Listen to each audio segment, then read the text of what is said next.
Failure. That video. We do have Oh, yeah. video. There's video. Right, we do. Oh, For now, yeah. We didn't have it last night, right? I don't know, did they not? Huh? They didn't have it last night? Speakers. Not the video. We're on the air.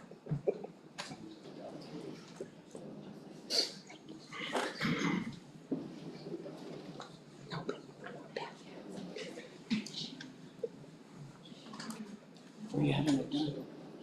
Supposed to have it done November 2nd and the. 116th Street. Carmel. Mooresville. The center of Vernon, yeah.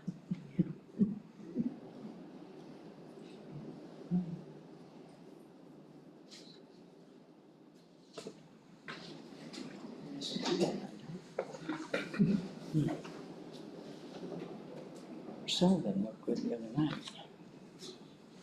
Hope he's all right. Good evening, everyone, and welcome to the Owen County Planning Commission September the 20th, 2022 meeting. It's customary that we say the pledge before our meeting, so if everyone would rise, please, face the flag. I pledge allegiance to the flag of the United States of America and to the republic for which it stands, one nation, under God, indivisible, with liberty and justice for all. Thank you. If you have not done so, please sign in so we know who attended. And with that, Suzanne, if you do the roll call of the members, please. Amy Case here, Here. Bob Curry, Here. Robin Cooper, Bill Purcell, Kenneth Sebastian, Here. Norm Warner, Here. Ernie DeFault, Here. Donna McIntyre, Here. Mike Swafford. Here.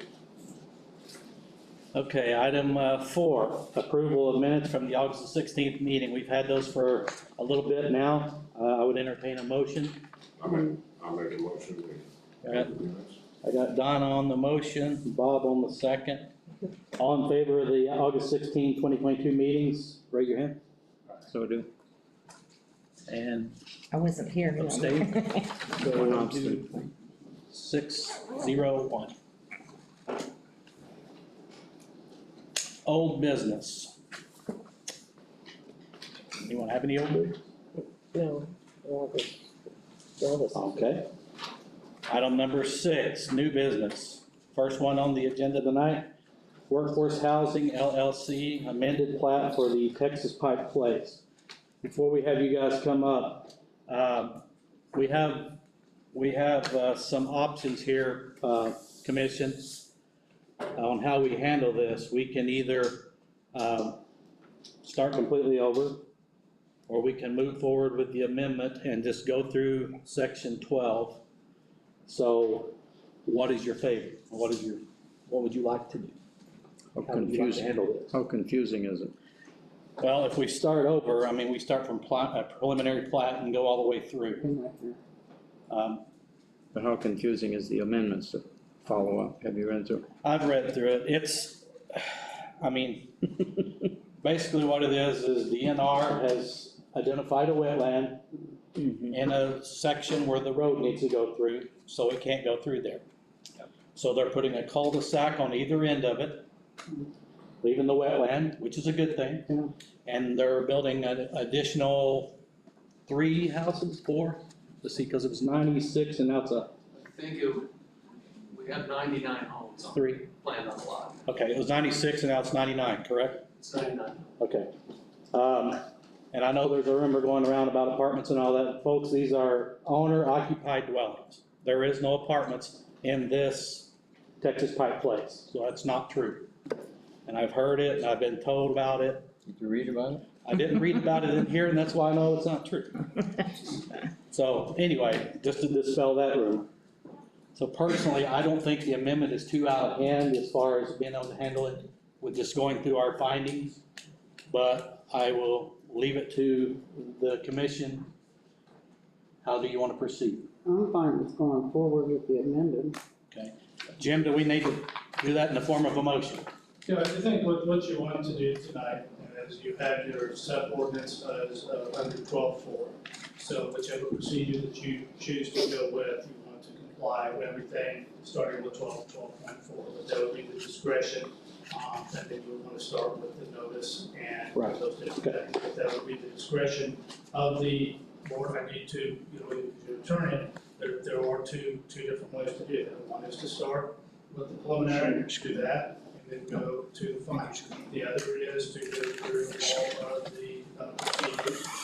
You definitely have, what I do need to do is that you definitely have notice to sign, it's been in the paper, so you have every element to go through Right. in that fashion. But this is clearly a determination that should be made by the planning commission.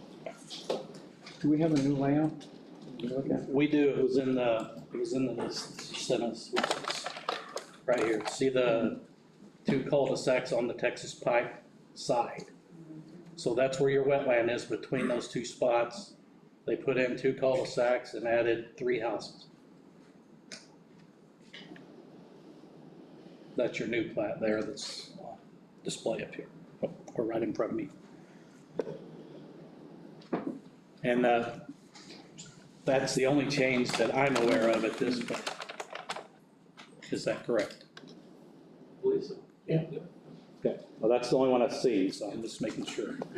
All right, so, commission, I'd like to put this to a vote, that we proceed using 12.4 and go through all of our findings, just like we did before, not to start over at preliminary.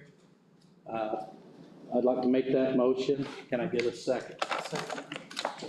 So I made the motion to proceed with 12.4 and go through all the findings, all the notices and that thing, and then second by Donna. It's been a long week already. So, that is our motion. All in favor, raise your hands. Opposed? One opposed. So, 6-1. Okay. With that being said, I'll start at 12.4.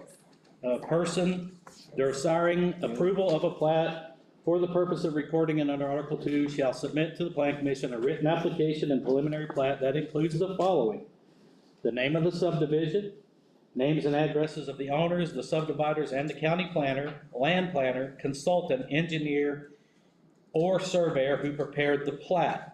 Track boundary lines with dimensions, bearings, angles, and reference to section, township, and range lines or corners. Lot layout showing dimensions and numbers. Parcels to be dedicated or reserved for schools, parks, playgrounds, and other public or community purposes. Building setback lines, street and right-of-way in or adjoining the subdivision by name with approximate gradient, type and width of pavement, and including curbs, sidewalks, crosswalks, trees, and other relevant information. Location, width, and purpose of the easements. Location and approximate size or capacity of utilities. Contours at vertical intervals of 5 feet. Legend of note or notes. Other features significantly affecting the subdivision. Scale, north point, and date. Phases, if any, in which the subdivision will be constructed. Drainage plan prepared and certified by registered professional engineers pursuant to Indiana law. Location, owner, zoning, and use of adjacent properties, including location, size, and use of all buildings within 50 feet of the lot line. A description of the protective covenant or private restrictions, if any, to be included in the plat.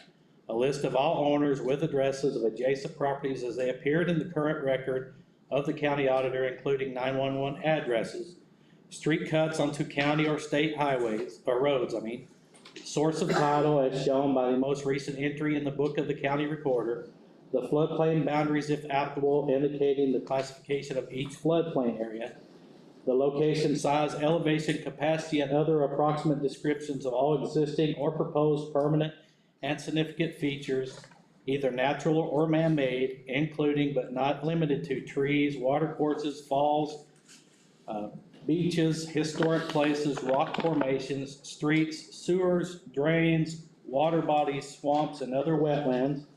railroads, transmission towers, existing structures, county ditches, legal drains, water mains, culverts, utility lines, fire hydrants, drainage structures, and water elevation, including approximate high water and low water elevations of adjoining lakes, rivers, and streams at the date of the survey by reference to the USGS datum plane. The approximate size and capacity of utilities may be presented in a note on the plat. So that is your 12-4 procedures for the written application. Now, as far as notifications, was the property marked with a sign denoting the date of this meeting? Yes, Okay, and were all the adjacent property owners notified? yes, Okay, and was it advertised correctly with the proper time to meet our requirements? yes. Okay. So, first thing before us is 12-4. So as we go through these, does anyone here disagree that all of the sections of 12-4 have been addressed with the paperwork that we've received on this plat? I agree with that. You agree? Okay. Anyone else got anything on 12-4 that you think wasn't addressed in the information that we received about the plat or the subdivision?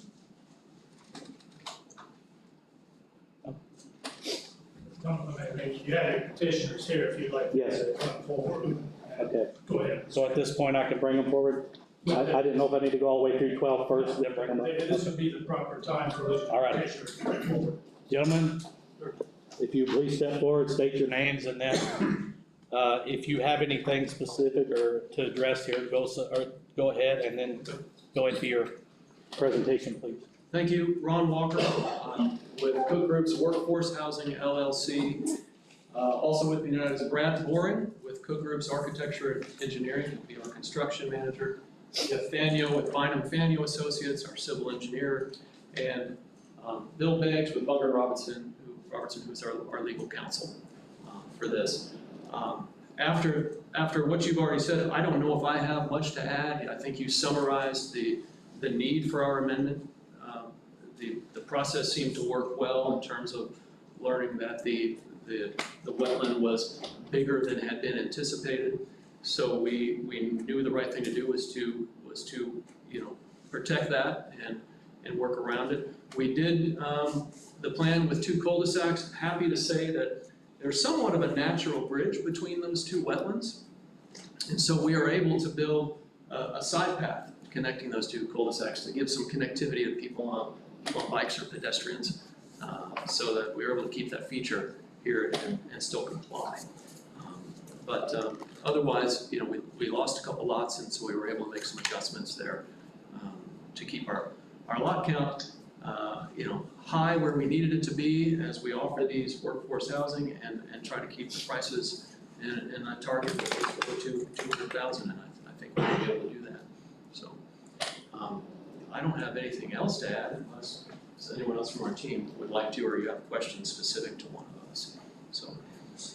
So the wetland that was identified, you approached the DNR approached you, how did that work? Just out of curiosity. The way I believe it works is we submit materials and submit permitting at the same time. And it was very close to the time that we had just been approved on our final plat, where we learned that wetland's a little bit bigger than we had identified. We learned that since it was farmed, prior to us, it was not a wetland. We had cut it after a certain point and it had remained fallow, and so they were able to discover this is indeed part of the wetland area. So that's how we learned about it. And they're okay with that path going through there like that? Yeah, I believe we've protected both wetlands. They're in that area. Yep, so we're in full compliance with this plan. So I didn't see, do you have anything from the DNR? A letter? I mean, I know we had one at the beginning, but is there an amended one for the changes. We have a Rule 5 permit that was issued by the Water Quality Group of IDEM. They've identified, they have seen the proposed construction, the bike pedestrian paths between the two, and they've approved that alignment. Was that We in our, haven't received anything. that wasn't in our paperwork, I don't believe. You would have been copied by IDEM on that. I don't remember. Well, they normally send a copy to the planning department, so we have that, we can get it to you. Well, we would need that definitely. Just you don't have anything from DNR. No, we don't have anything, we have it from IDEM, not DNR. Right. Yeah, his question was DNR, not I. Oh, they have reviewed it, I don't know that I have anything other than an email from DNR. But that's, DNR and IDEM were working together, and that's how we got our Rule 5 permit. And originally, we had some DNR paperwork and some IDEM paperwork in the original application, but all I was asking is if they have given us anything on the amendment. There should be a follow-up from the DNR. I would think, so we're gonna need that for sure, to put in the record, or put in the file. 2 items.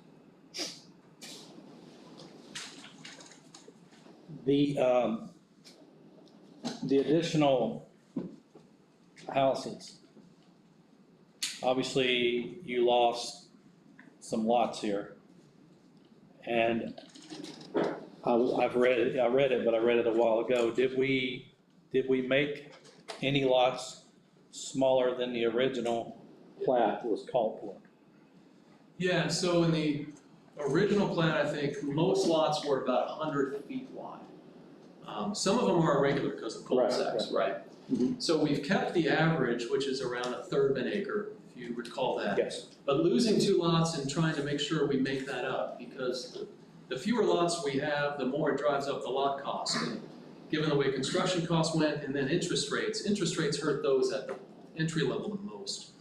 So we figured we've got to make that up somehow. So the way to do that was to adjust some lots, and then we needed to make sure those lines were uniform so lot corners were aligned. So the average is still around a third of an acre. We still have some that are above an acre. Many of the lots are still 100. Some are 80, a few are 85, and I think we've got a few that are 90 or 95. So you could see where some of those are there. That also gave us the ability to do a variety of houses, and many of which aren't lengthy ranch houses. They're gonna be less wide, and they would fit on those lots too, which is what we were planning. So we did adjust some of the lots to make that up, yeah. Okay. The lot widths, is what you're asking. Anybody else got anything? It looks like it, I can't see.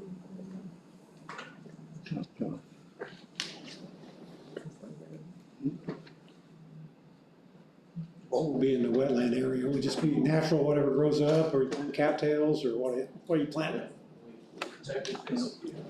It's being fenced and it's being protected as natural vegetation comes up.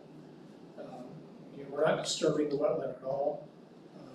We're running a sanitary sewer, there's a narrow path between the two wetland areas, and we're putting our sanitary sewer in there using jacket bore methods, so we don't actually do any land disturbance. And then the trail will be just about a 6 or 8 inch cut to get stone and peat.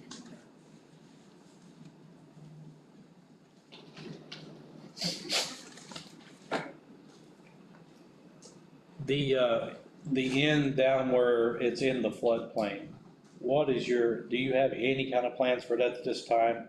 Could you enlighten us any on what you might anticipate happening there beyond obviously flooding down this end? The south end? I'll let you describe that. You must be referring to.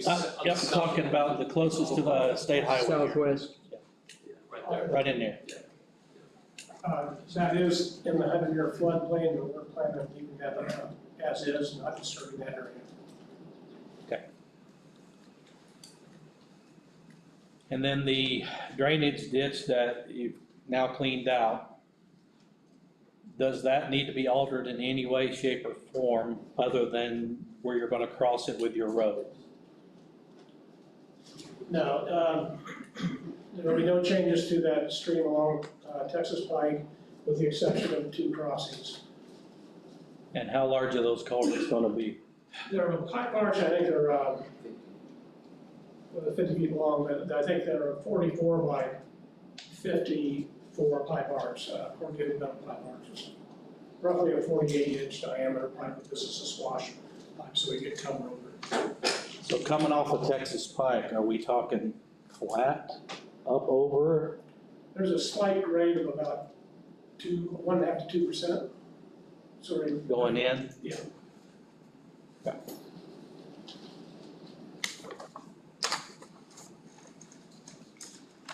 Anybody else got anything? That culvert, it's going through the creek there. Have you contacted the Division of Water about that? We have, we submitted for a regional general permit. If you disturb less than 150 linear feet of an intermittent stream or water to the state stream, then you don't have to get a 401 or 404 permit. You can do it through the regional general. We notified DNR and IDEM of this construction, and they approved it. And that was done for the preliminary, the previous plans. Same, there's no changes to that.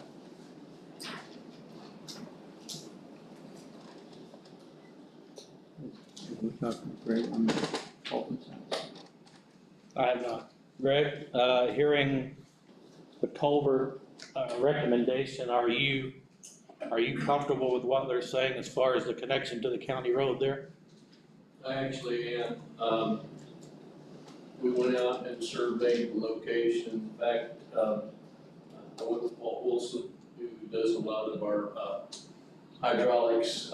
He suggested a pipe, and they're actually putting in a bigger pipe than they first suggested.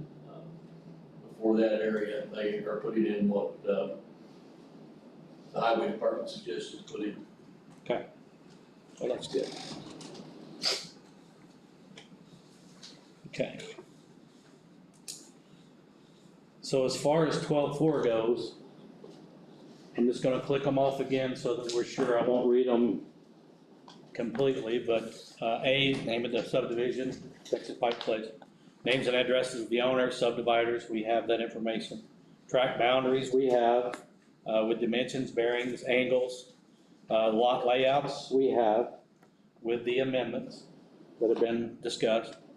Parcels to be dedicated to schools, parks, playgrounds, in this case wetlands and floodplain is in the application. Building setback lines.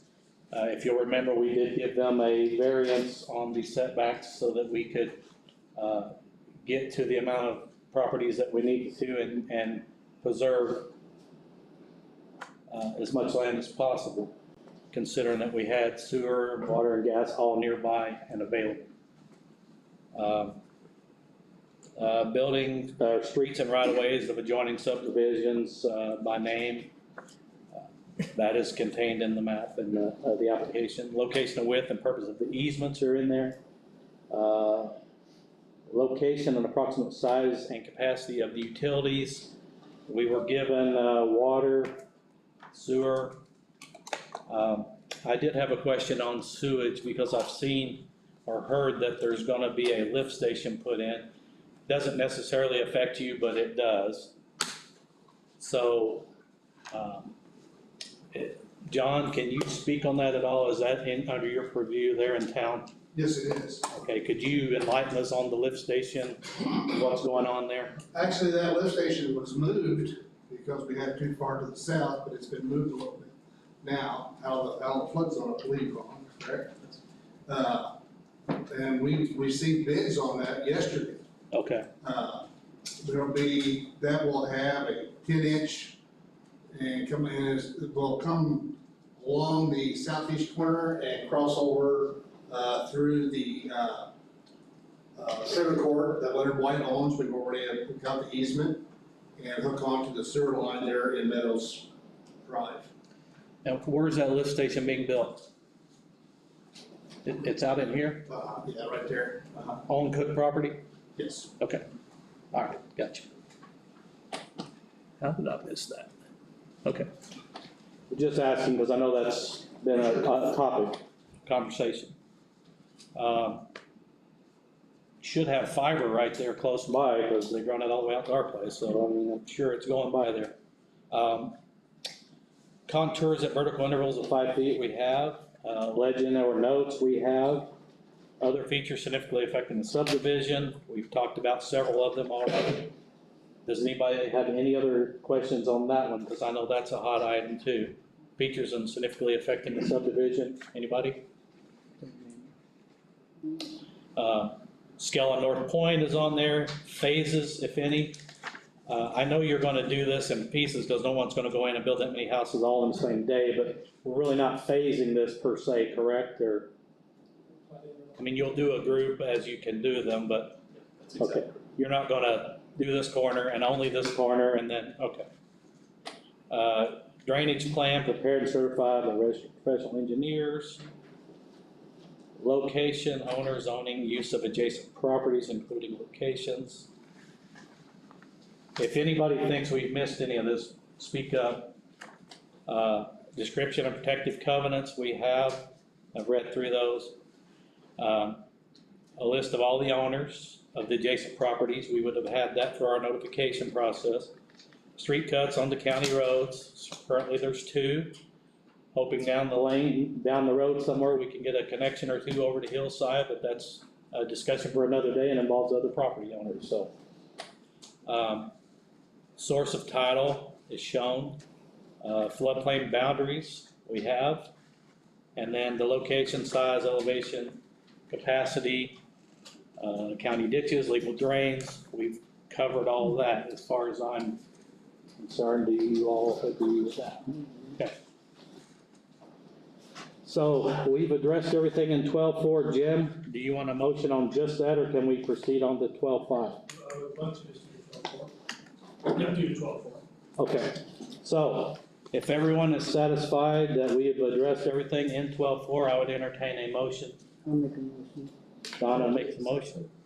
Who said second? Oh, I thought I heard second. Mr. Swalker for second. All in favor that we have addressed all sections of 12.4 of the Owen County Zoning and Subdivision Control Ordinance by raise of hand? 7 of them. Okay. 12.5 preliminary plat requirements. Attachments of private sewer disposal systems or public water supply. If a private sewage disposal system is to be used, and it is not in this case, on any lot, the preliminary plat shall be accompanied by a statement certified by the registered professional engineer, registered professional land surveyor, licensed architect, or Owen County Health Department sanitary, showing sufficient soil to allow for the proper installation of an on-site sewage disposal system for each tract or lot pursuant to state and county regulations. Gentlemen, there is no property in here that'll be hooking to a private sewer, correct? If public water supply or sewage disposal system is to be used, the preliminary plat shall be accompanied by a letter from the utility company signed by the president and secretary stating the services will be available for the specified number of lots. That was in the original application. The amendment adds 3 homes, but if I remember correctly, they had suggested 102 or something in that neighborhood. So that still addresses the amount of properties that we're talking about and the connections thereof. So on 12.5, does everyone feel that we've addressed those? If so, I would entertain a motion to that effect. I'll make the motion to accept. Donna? Second? Mike Swafford? So the motion is that 12.5B, we have addressed the public water and sewage disposal to the satisfaction of the commission. All in favor of that motion? Aye. 7 of them. 12.6, preliminary plats requirement forms. The plat shall be drawn to scale, of 100 feet to 1 inch on a sheet or sheets 18 inches by 24 inches and 24 inches by 36 inches in size, except when the drawing at the scale requires more than 2 sheets. The plat shall be drawn to scale at 200 feet per inch. 6 copies of the preliminary plat shall be accompanying the written application for approval. The plat shall include a USGS topographical map at the appropriate scale showing the layout of the proposed subdivision and all existing subdivision, street, and tract lines of acreage, parcels, and lands immediately adjoining the proposed subdivision between it and the nearest existing thoroughfare. It shall also show how streets in the proposed subdivision shall be connected with existing and proposed streets in the neighboring subdivisions or underdeveloped properties produced and the most advantageous development of the entire neighborhood. That is 12.6 of our zoning and subcontrol ordinance. I believe that both of those have been addressed. Does anyone feel differently? Okay, if we've properly addressed 12.6 to your satisfaction, I would entertain a motion on 12.6. I'll make a motion that we accept. Donna, and a second, please. Mike, second. So the motion to approve that we've addressed everything in 12.6 by show of hands, please. 7-0. 12.7 and 12.8 we can tie together, I think, because 12.7 is the application shall pay all fees by the certified check or money order for the amount specified by the Plan Commission. I'm assuming they've paid their fees to us for the plats. That's 12.7. And then 12.8, the Plan Commission staff shall review the application and plat for technical conformity and the standards set forth in this ordinance, and within 30 days of receipt of the application of approval, announce the date for a hearing before the Plan Commission to provide the notice in writing to the applicant. Give notice by publication in accordance with Indiana Code 531, and provide notice by certified or registered mail to all owners of adjacent properties as they appear in the current records of the county audit. If after the hearing, the Plan Commission determines that the application or preliminary plat comply with the standards in this ordinance, it shall make written findings and decisions granting preliminary approval to the plat. This decision shall be signed by the President of the Plan Commission. That has all taken place, but since we're doing an amendment, we're going to address these. If after the hearing, the Plan Commission determines the application or preliminary plat do not comply with the standards in the ordinance, it shall make written findings, set forth its reasons and the decisions denying the approval, and shall provide the application with a copy of same. The decision shall be signed by the President of the Plan Commission. So that has already occurred on the original application. Will we need to sign an amended plat? Yeah, you'll definitely have to do that. I guess at this point where you're at, are you making a findings of fact that everything has been adhered to on out of 12? Out of 12.4, yes, we had that in a motion. Okay, so, yes, so you've made a decision that the findings of fact have been complied with on 12.4, but the answer to your question, yes, you will be making a final findings of fact here. Okay. So 12.9, general construction plan shall be prepared and required improvements. Plans shall be drawn at the scale of 1 inch per 50 feet, and map sheet shall be of the same size as the preliminary plat. The following shall be shown. Now these are after the preliminary plat, but we will go through this. A, profile showing existing and proposed elevation lines of all streets. Plans and profiles showing the location, typical cross-section of street pavements, including drainage easements, servitude, rights-of-ways, catch basins, location of streets, trees, street lighting standards, and street signs. The location, size, and invert elevations of existing and proposed sanitary sewers, stormwater drain, fire hydrant, showing connections to any existing proposed utility system. Exact location and size of all water, gas, and other underground utilities or structures located, size, elevation, and other appropriate descriptions of any existing facilities or utilities, including but not limited to existing streets, sewers, drains, water mains, easements, water bodies, streams, floodplains, and other pertinent features such as wetlands, railroads, buildings, the water elevation of adjoining lakes or streams at the date of the survey, and the approximate high and low water elevations of such lakes or streams. All elevations shall be referred to the USGS datum plan. If the subdivision borders a lake, river, or stream, the distance and bearing of the meandering line established not less than 20 feet back from the ordinary high water mark of such waterways. Topographical contours at the same scale as the preliminary plat. All specifications and references required by the county's construction standards and specifications, including erosion control, site grading plan for the entire subdivision, certifications of approvals, and title, name, address, signature, registration number, and seal of professional engineer or surveyor, and date, including revision dates.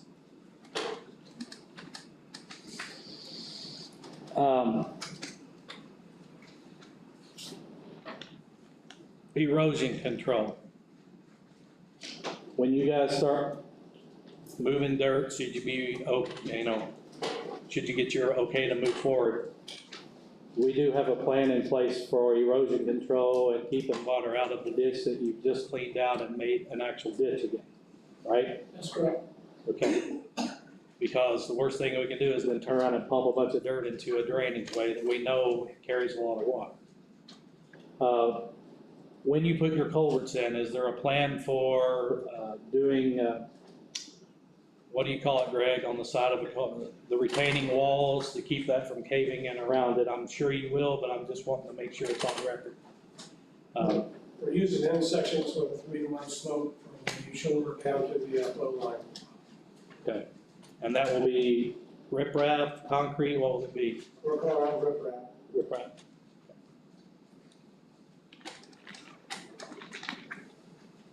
If in the future, that hillside, the border between your houses and the Texas pipe ditch, as I'll call it, if that starts becoming compromised, do you have any kind of plan in place to address that?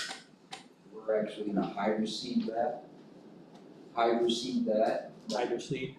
Later this week, to stabilize it. If any loose material that may be there. Okay, now we are prone sometimes to get rather large bodies of water moving through there. What I'm asking is, if that happens, if we get erosion down that ditch on the side that you're constructing on, or if it undercuts the road, either one, is there any kind of plan in place to take care of that? So we'll just address that if that, if that happens. And restore it back to the way it was originally. And I hope that doesn't happen, but I'm realistic, so. All right. Anybody else got anything on section 12.9 that I just read? Ernie, you got anything? You good? So we really don't have a plan, it's just in case, if it does. Well, I mean, the hydro seeding is a good idea, Right. but if we run into something, then I'm glad to hear that they are willing to do something about it. Right. Rather than just, walk away. So they're willing to take it back to the original if it had to be done. What the man just said. So, and it's on record.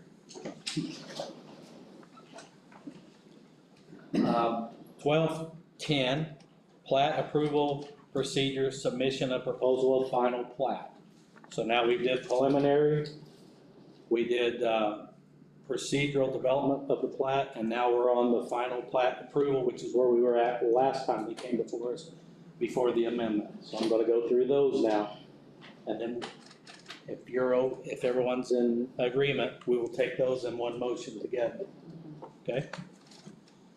12.10, plat approval procedure, submission of proposed final plat. After approval of the preliminary plat, a proposed final plat shall be filed with the Plan Commission within 2 years of the approval of the preliminary plat. Failure to file a final plat for approval within this time period will result in the preliminary plat approval thereof being null and void. The proposed final plat may include all or a phase of the preliminary plat and shall meet the requirements set forth below. 1211, final plat. No, Sorry. just want to make sure, you do have a copy of the proposed amended plat, is that correct? Yes, sir. Okay, just want to make sure. Yeah, that was in our, the packet she sent us this last go around. Here I am referencing the wrong paper again. Norm, I had to take a phone call, I was told I was wanted. I was just, I couldn't remember what you call the abutment up against a culvert, and they had said they're putting riprap in there on both sides to control erosion and make sure we don't get a washout. We call those headers. Okay, headers, that's the word I was looking for. So they've addressed it, I was just gonna ask you because my brain's scattered and I don't know what they call those, I don't deal with them a lot. But I wanted to make sure there was a provision for after we get the culvert in, after we fill it in, how are we keeping the water from getting through and, you know, blowing the culvert out? That does happen from time to time, but they're doing riprap, which I'm assuming is the large stone, right? Packed in there, and then they did agree that if we have one of our, what I call a gully washer, and it washes either side of that out, that they would put it back the way it was before. They're gonna hydro seed the bank between them and the drainage ditch, which I think is a good thing. So anyway, that catches you up to where we're at.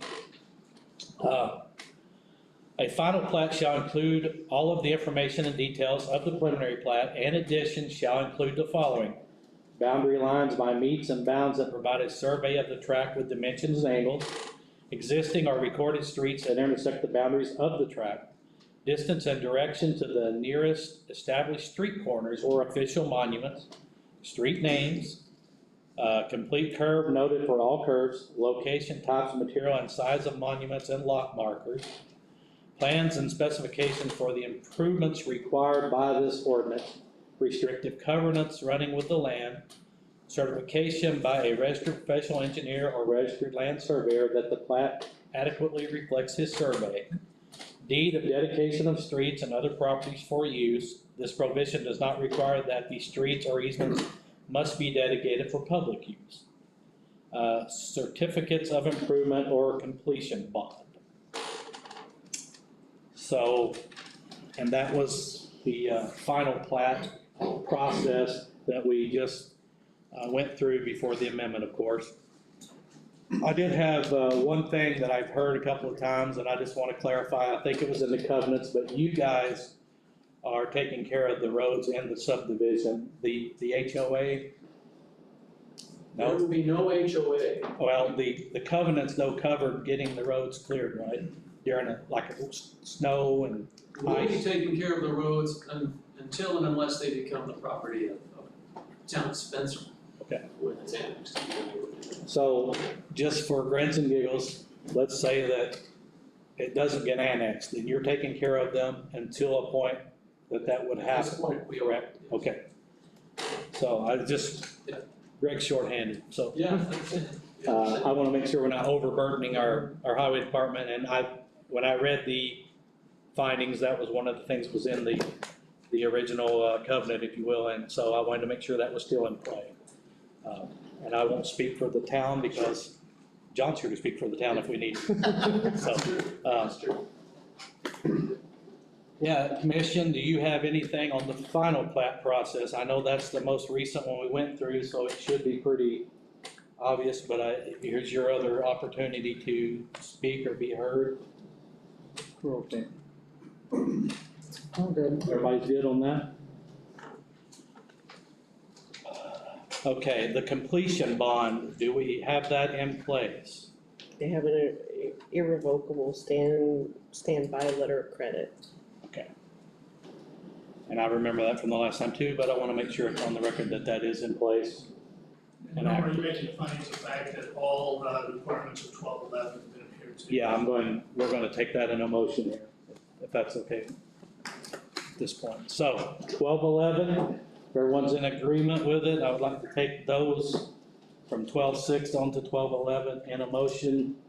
I I'll would make a motion to accept. Motion by Donna to accept 12:6 through 12:11. with all the findings in 1211 on the final plat requirements have been met. And then a second, please. Michael, second. All in agreement that we have addressed all the final plat requirements A through K that I just read off, show of hands. 7-0.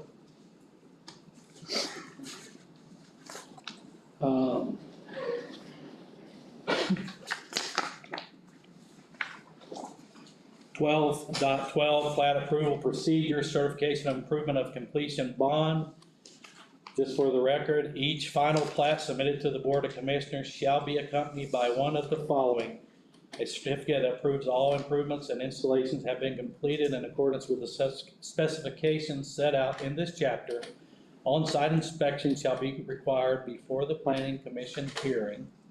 A bond of certificate of funds in escrow or irrevocable letter of credit, ordinance 89-5 dated April the 29th, 1985, that runs to Owen County, and it did run to Owen County, correct?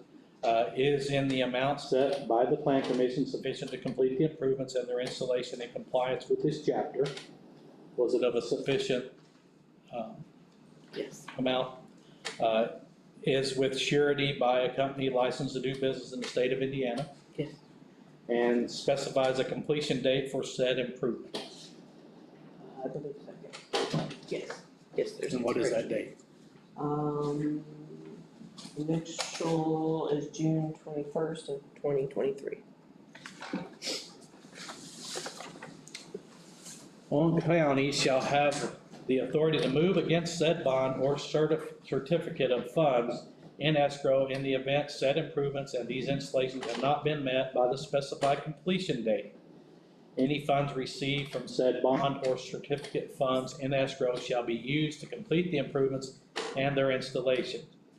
Release of bond or other financial security or noted above shall be approved by the Plan Commission only after a thorough inspection and written report verifying that all improvements have been made pursuant to the plat approved and submitted by the Planning Department, County Highway Superintendent, County Health Department, and other applicable public or government agencies.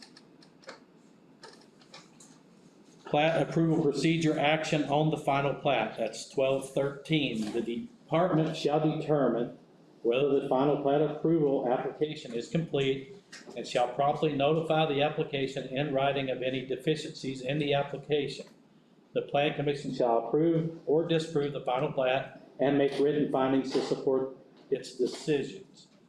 Jim, we made the written, on the final plat the last time. We will have to do those again for the amended, right? This is now an amended plat, Okay, and so before you take a vote, obviously, the proper would be for anyone who would like to speak for or against. But yes, you would now, at this point, would be having discussion, hearing any pros and cons as far as whether you want to approve or disapprove this amended plat. okay. So I can do that at this point, correct?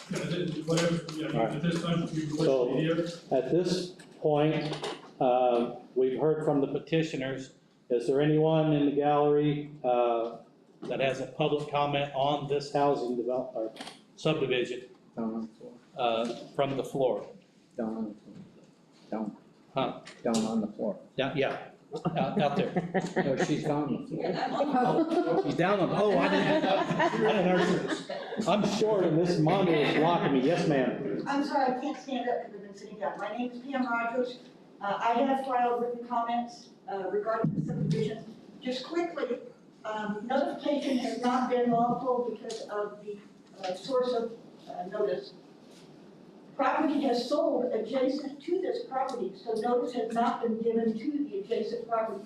Due north of there, this property is no longer held by the trust, and it has been sold. I provided you with a copy of the deed of that transaction, which was done in March.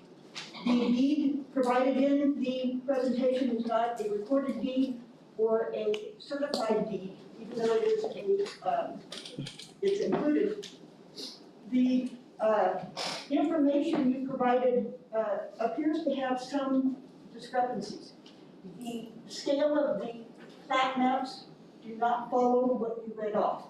They are not at the size that is required. Regarding the covenants have changed a multitude of times.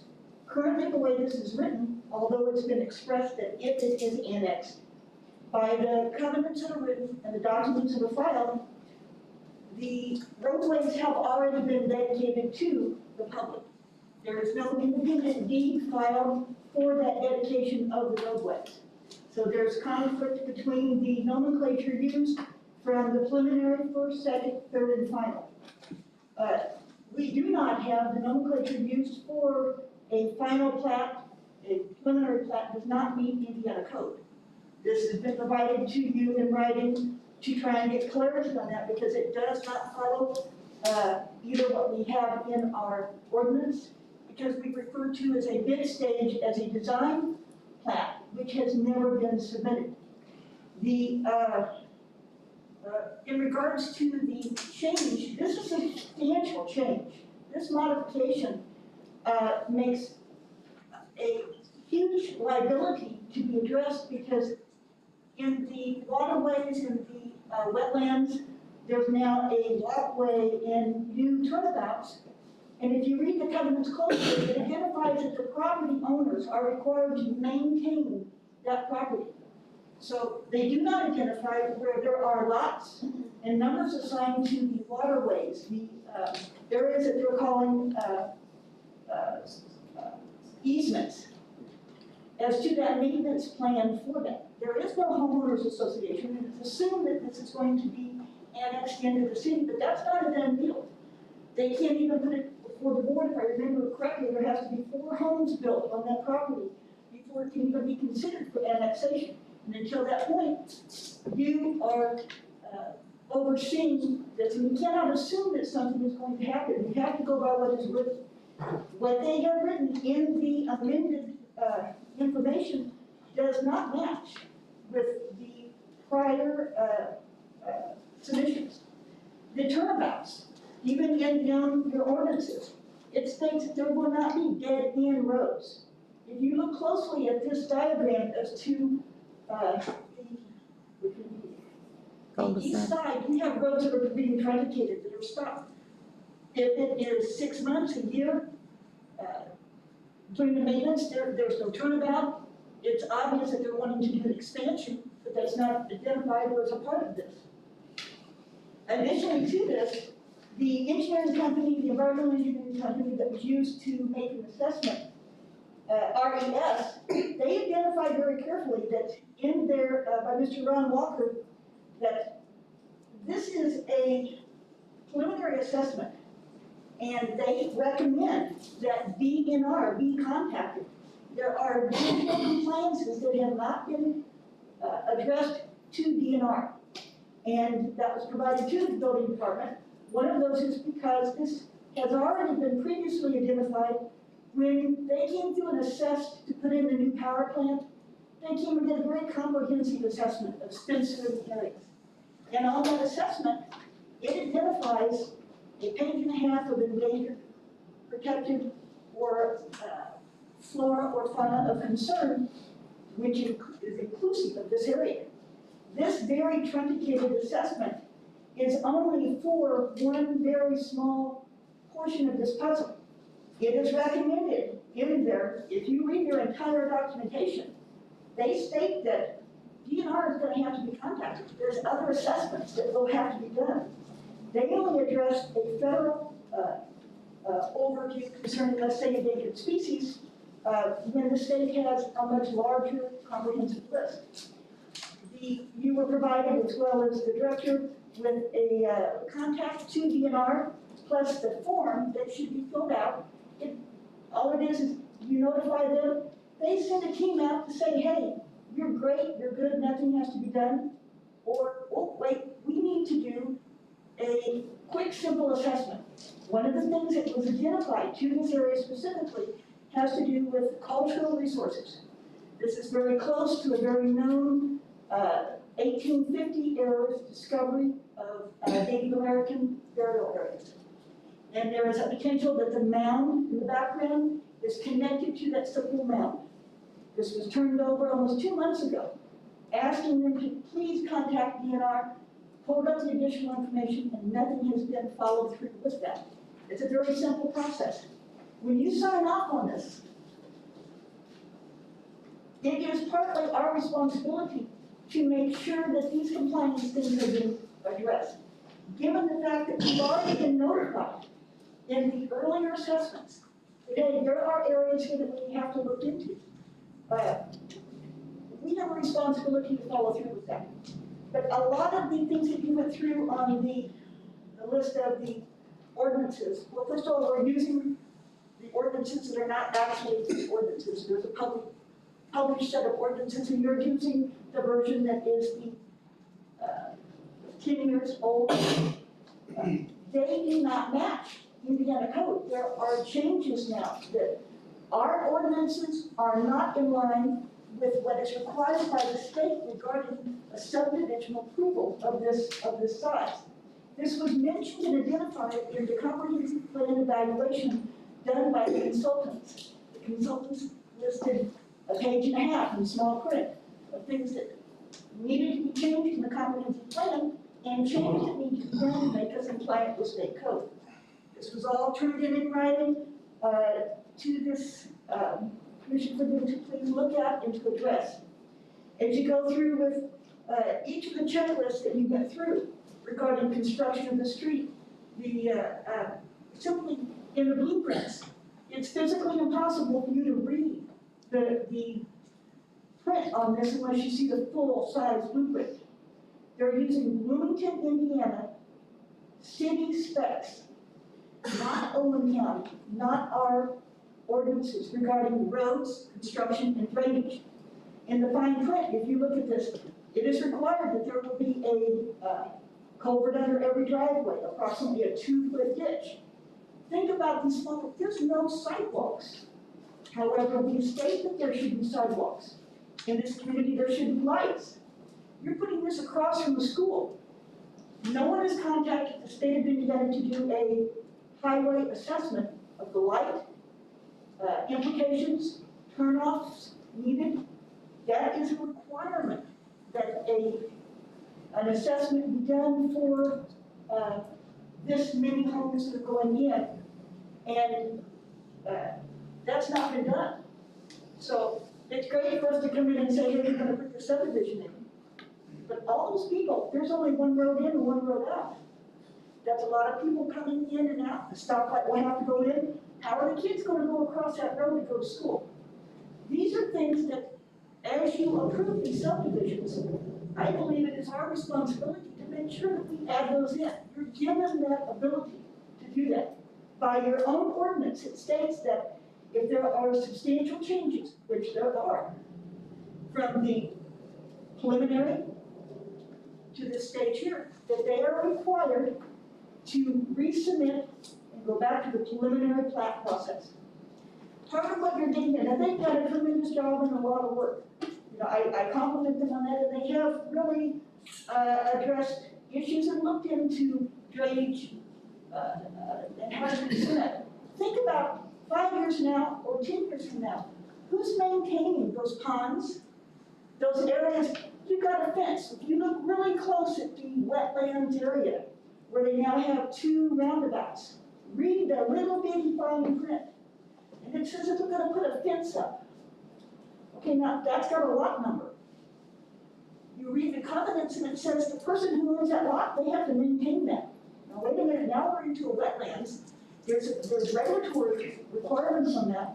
They're putting fences up, but there's no covenants to address who's doing this maintenance. Now you've heard someone say, well, our plan is that we're gonna take care of the streets until maybe the city takes it over. Hey, it needs to be black and white. It needs to address, this is what is in place and we will do this. By what they have written in this last version, it states that they have dedicated the roads to public space. That's on the plat maps, but there is not a deed that dedicates the road, but that volume of space appears to be pulled out of that deed. The actual dimensions of that deed does not match the parameters of this configuration. There's a lot of holes in this, and I know that there's a push, get this in, get this in. There should be a push just to do it right, to just make sure that these issues are addressed.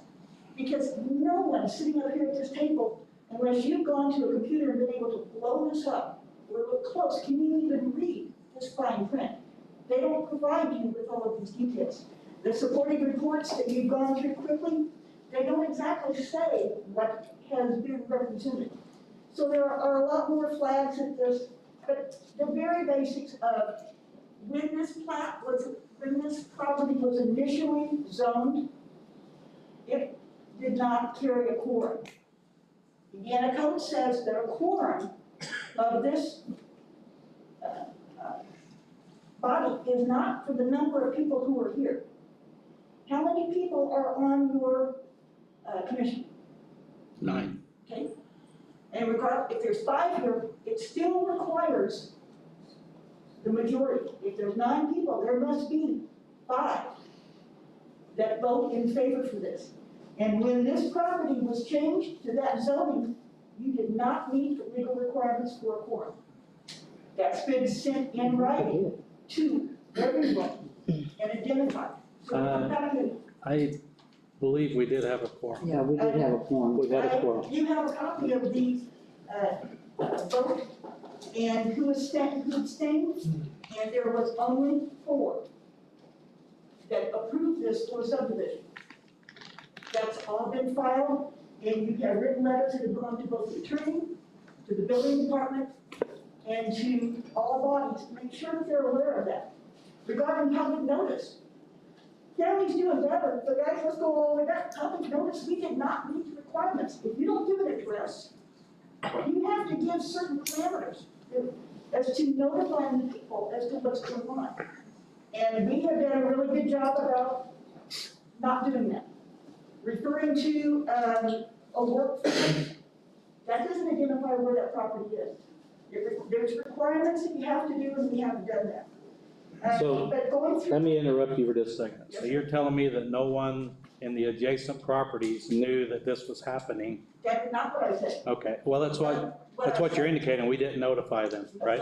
No, you're required to notify the public that notice was not given properly.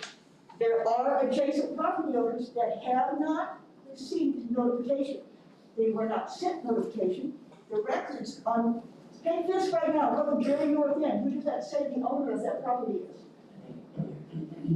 What are you talking about? Which property? Go to the north end of that plat. Who does that say the owner of that property is?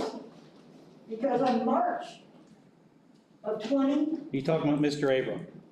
Here. Mr. Abram, was you notified of this? Did you receive a certified letter? Corporation was properly. Excuse me? Our corporation was properly notified both times. Okay. and As after, excuse me, ma'am, I'm sorry.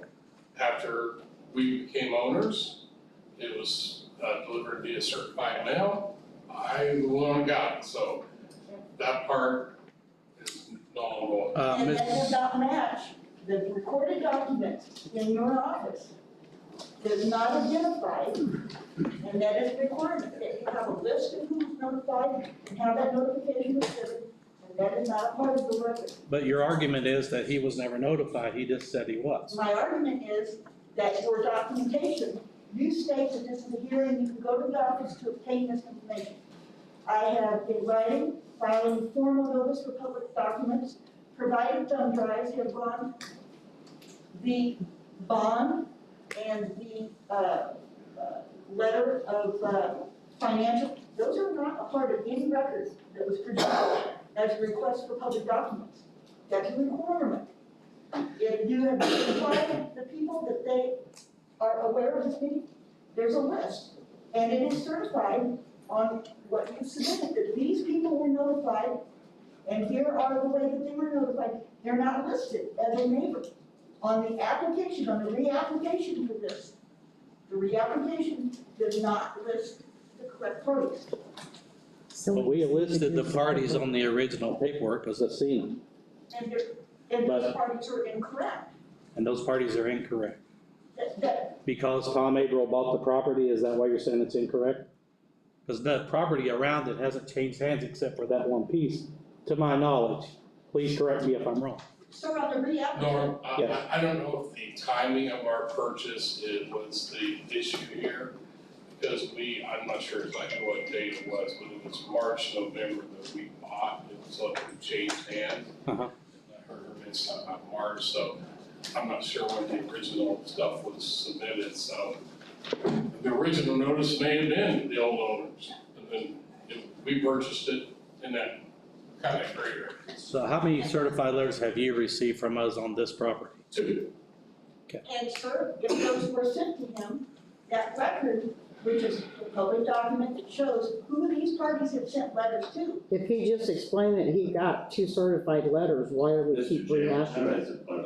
I mean, Yes, sir. we're just rambling on. Yes, I'm done. I do have a copy of the letter We just form. need to do some. You asked that question, and there were 1, 2, Did you no 3, vote 4 tonight? people Yeah. Did voted you no vote tonight? on 2021-7 application regarding, Is that who you rezoning. And, this did not meet the legal form. It was provided to you in the paperwork multiple times. It's just a mistake in the minutes then, right? Well, I find it hard to believe that we're not doing what we're supposed to do when we have our attorney here that will verify that we've all done our duties as far as being on the planning board. I agree with that completely, and I have written and asked for an opinion, and it has not been responded to. So I inquired with the state, I provided them with the information. This is the first time you've ever been to a meeting that I've been at. I have So sent I in, don't know why you would wait till today to come in here and, ramble on arguing about a guy did get 2 certified letters or he didn't get 2 certified letters. I just don't understand it. because ma'am, I file written letters for the public hearings that are supposed to be read in the record or included. They have not been. And there are much of That's her opinion, let's move Okay, on. so I'm gonna have to cut you off, Pam, so we can get to other folks. I've given you my notice, and you have all the facts, and it has been in writing. Okay. Thank you very much. Thank you. have a water study then? Do we need to ask Jim? Do we need to ask Jim what we can do? Can we go Yeah, let's ahead? go ahead. Is there any other? You get faster. Yes, sir. Mine are just a couple of questions, they're really quick, on April. Is there a perimeter fence around the whole property that we place or not? No. Okay. Alright, I just saw a fence on the thing and I couldn't tell if it was all the way around, so, alright. My other question kind of goes back to some of what you guys were all talking about, the roadway. Greg probably answered this, is there plans to widen the roadway, Texas Pike through there? 'Cause it significantly narrows down through there, with that volume of traffic, it's gonna be a little tough. County doesn't have money. The highway department has not been asked in any way to do any kind of a study or to make arrangements to widen the roadway that you're speaking about. Because, I mean, I travel out with a trailer, not a great big one, and when there's somebody coming the other way, it's tight. And that's before we add several people there, so I think it's something that somebody in the county, either commissioners or somebody's gonna have to address that, because that's gonna be a real risk area there. Or a different entrance to come in off Hillside with a completely different entrance and not use. Well, I know Mr. Stantz had mentioned last time that the We're city still was gonna working. go through that. We're still working on that. That involves about 4 different individuals. Right. And getting them all to agree on the same things. Pretty difficult right now. But anyway, it is our wish that we would, at some time in the near future, be able to accomplish that and bring the majority of that traffic out on Pine Drive and out to Hillside. We think it'd be far better than trying to bring it out 46. Jeff, what'd you have? Or were you done, Tom? Just one more, and it was touched upon a little bit of this lady, has anybody talked to the state about a stoplight at 46? Not on this project, no. No, We've, it's not part of ours. that's been brought up. Go ahead. So as part of the comprehensive plan, we have brought a representative from NDOT in on that because we knew there's gonna be a lot of added traffic into Owen County because of this development as well as other developments. So they are working with us currently to come up with a plan on how to do that. Good. That's it, thanks. I have a question for Greg. Go ahead. Greg, you talked about widening Texas Pike. In a wild goose estimate, what would the dollar value be, dollar cost be to widen that thing from the top of the hill down to 46? Oh, I couldn't. 5 mil?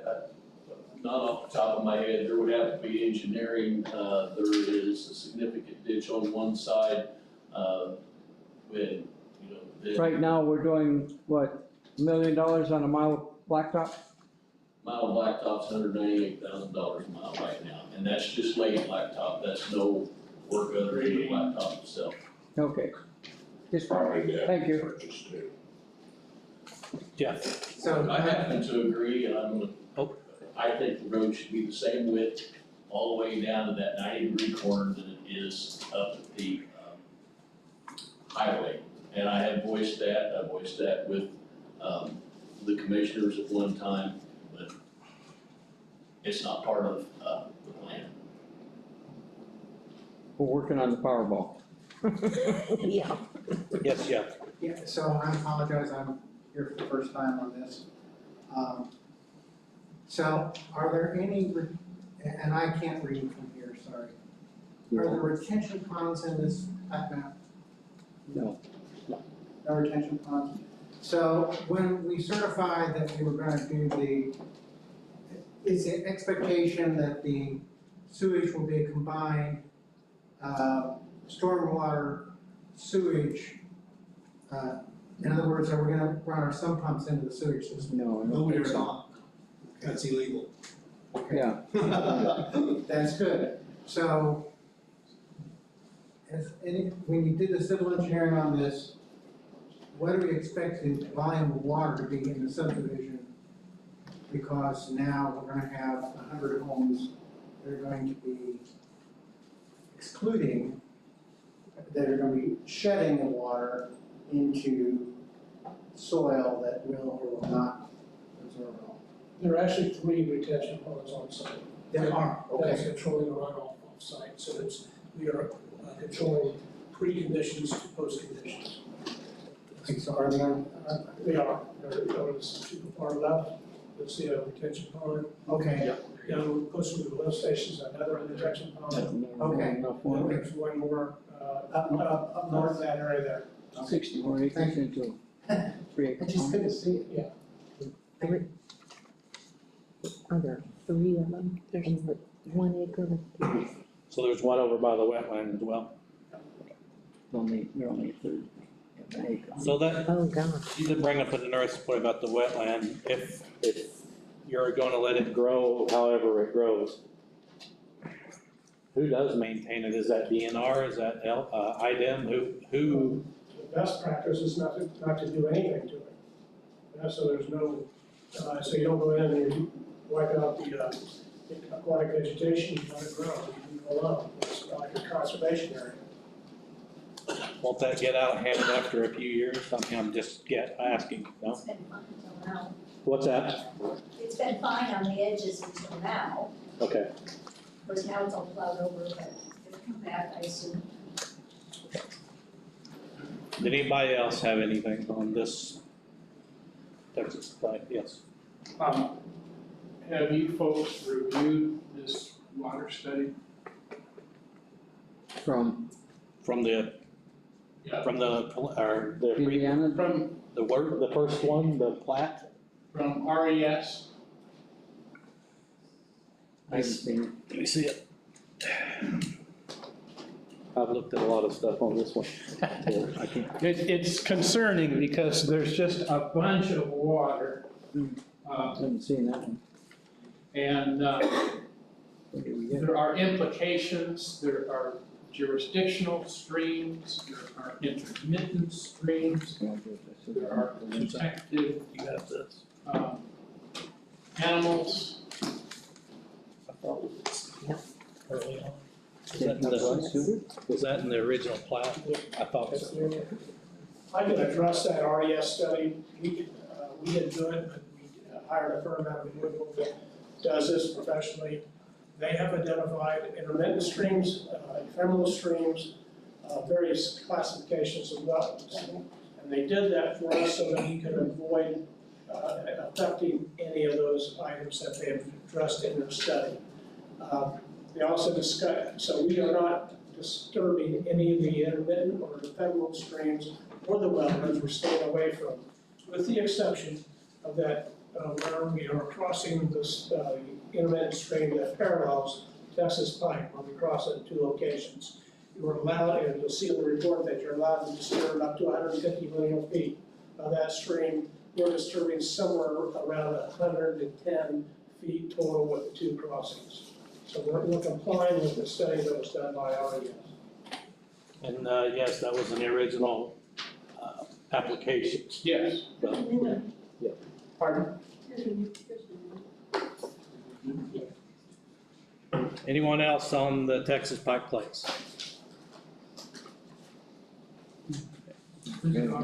What's the date on that? There was a revision done, On the one you gave us? Yeah. The one we had. Oh, it's also August 5th? August 5th. So these should be the same. So then the question of us following our own ordinances, Jim. I mean, we can't stray from our ordinances, correct?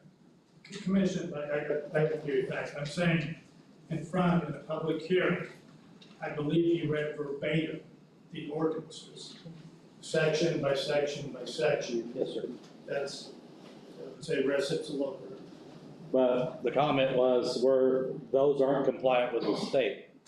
Again, that is your Owen County zoning code. You read your zoning code verbatim. You went through each one. You had testimony from your own planning director that notice was given, notice was sent out. Others may have differences of opinion. You are, in essence, a fact finder. And one of the facts presented was someone get notice. It appeared that was disputed by the person sitting here saying, I received 2 notices. But you would make a determination, you would weigh these facts. But you did read the zoning code, and you have a petition for you based upon that zoning code. May I ask a quick question to the attorney? Very quick. Very quick. Sir?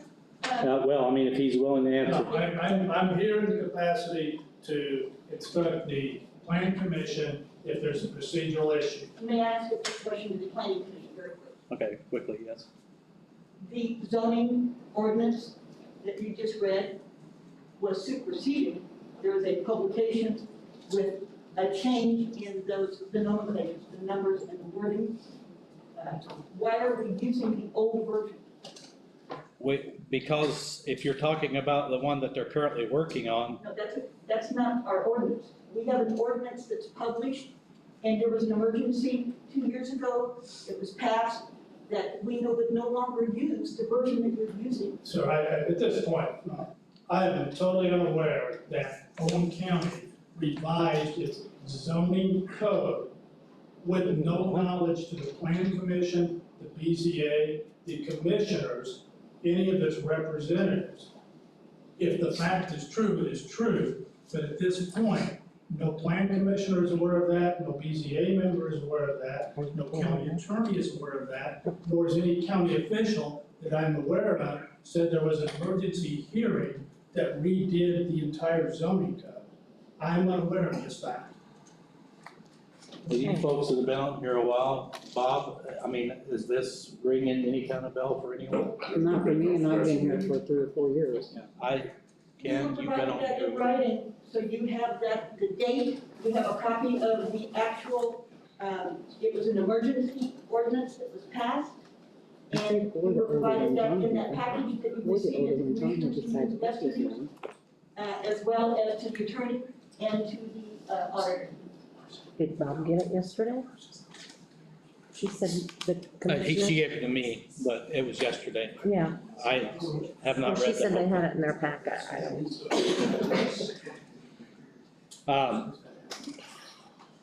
I I say we proceed. Do we need to iron some things out before we go forward? I said not. Well, I mean, well, no, I'm not in a hurry, I'm Oh, just, they're in a hurry. well, we're all- One that doesn't have to. but I, But the discussion is quite interesting. Can we legally proceed? I mean, I May understand take the same, 6 months for items. you can go. if, I mean, we can go. I mean, we can Give them proceed. You're okay? I'm okay. same document, obviously. I mean, Bob doesn't, she said Bob had it. in does his anyone packet else yesterday. have anything on Texas Pipe? Yes, sir. My name is Darrell White, lifelong resident of this community, and I think I would suggest that we take a step back and look at the little bit larger picture. I trust the board to deal with the legal details of this development, but I think as a community, we should be incredibly grateful that we have a local corporation that employs local people that is wanting to invest in this community. Most communities in South Central Indiana would envy the position that we find ourselves in this evening. And I think we need to be very grateful to them and do everything we can to move this project forward. The housing is needed in this community. It'll produce additional tax revenue to this community for years to come. And I just, for one, want to voice my support as a local citizen that wants to see our community continue to be a better version of Spencer, Indiana, and Owen County. And I thank you all for your difficult decisions and the work that you have to do, but I just have to say thank you. Appreciate it. Thank you. Can I make a motion that we just try to move forward with what, we kind of got lost on track, what we're supposed to be doing tonight, but as Well, far as the planning board, I agree. somewhere along the line, we gotta get back to yes, the so, main issue here. right, so we're in the final plat stage. We did the public comments, we've heard the public comment. To my knowledge, sitting here tonight, we're following our ordinance as written. And hopefully everybody's in agreement with that. Yes, I agree. I am not knowing of any change in the ordinance or disregard for this ordinance in favor of a different one. If that is the case, I'm totally in the dark at this point. Does anyone else have anything to say on the Texas Pike Place property before we move forward? Once again, Yeah, quickly though. well, we are in an area of 100-year floods. And part of this property is in the flood. They've admitted that, yes. So I'd like to see this slowed down and let us take some of Pam Rogers' concerns into account. And this, to me, this water study is quite concerning. There's a hell of a lot of water over there. I think we could benefit by putting this over a little bit. Okay, thank you. Yes, sir. I'm going to speak up in favor of it. Full disclosure, I work at Cook. I live on Washington Street. I'm probably also in this 100-year floodplain, I guess, because my property is lower than his, or with this development. I really think we need this. I try to hire people for employment here, and we have a difficult time because we don't have affordable housing. I'm all for this. I think they've done an amazing amount of work. They're taking something that has been a bean field or a cornfield for a very long time, and are going to make it a really important part of our community again. Thanks, guys. Thank you. Okay. I don't want to slow down. I mean, we've been on this for a year. Yeah, we've been working on that a long time. That's my opinion. So this is an amended plat. So even though the project has been a year working its way through presentations to the council, presentations to the commissioners, this is an amended plat. So this is new. And it really doesn't have to be decided tonight. Well, respectfully, we went through Yeah, we went through it. the preliminary, the plat, and now we're in the final stage, all tonight. We've gone through the fact findings based on the information that's in front of us, based on the petition and the application. We've asked the questions. Commission, if you have any other questions, now's the time to get them answered. We spoke to the public. We have differences of opinions, which we always have. We've had pro and cons. These gentlemen have answered all of our questions. So at this point, what's your... As a board, I think we've all agreed that it's a good project coming to our community. Our community needs fresh people to raise their children up here and stuff. And that's my opinion, but I thought that's what we've talked about for quite some time now, was to move forward with the project since they did the amended and all that stuff. So I don't see no reason why we couldn't go ahead tonight and approve the amended like we've already done on all the other sections. Well, Ready for the only caveat I would say to that is we do have the DNR question that we would need a letter from DNR, and we talked about that early in this problem, back when it was still daylight out. There's not a DNR permit because we don't need one, because we're not affecting any of the wetlands, the ephemeral streams, or the intermittent streams. Okay. We specifically designed around them.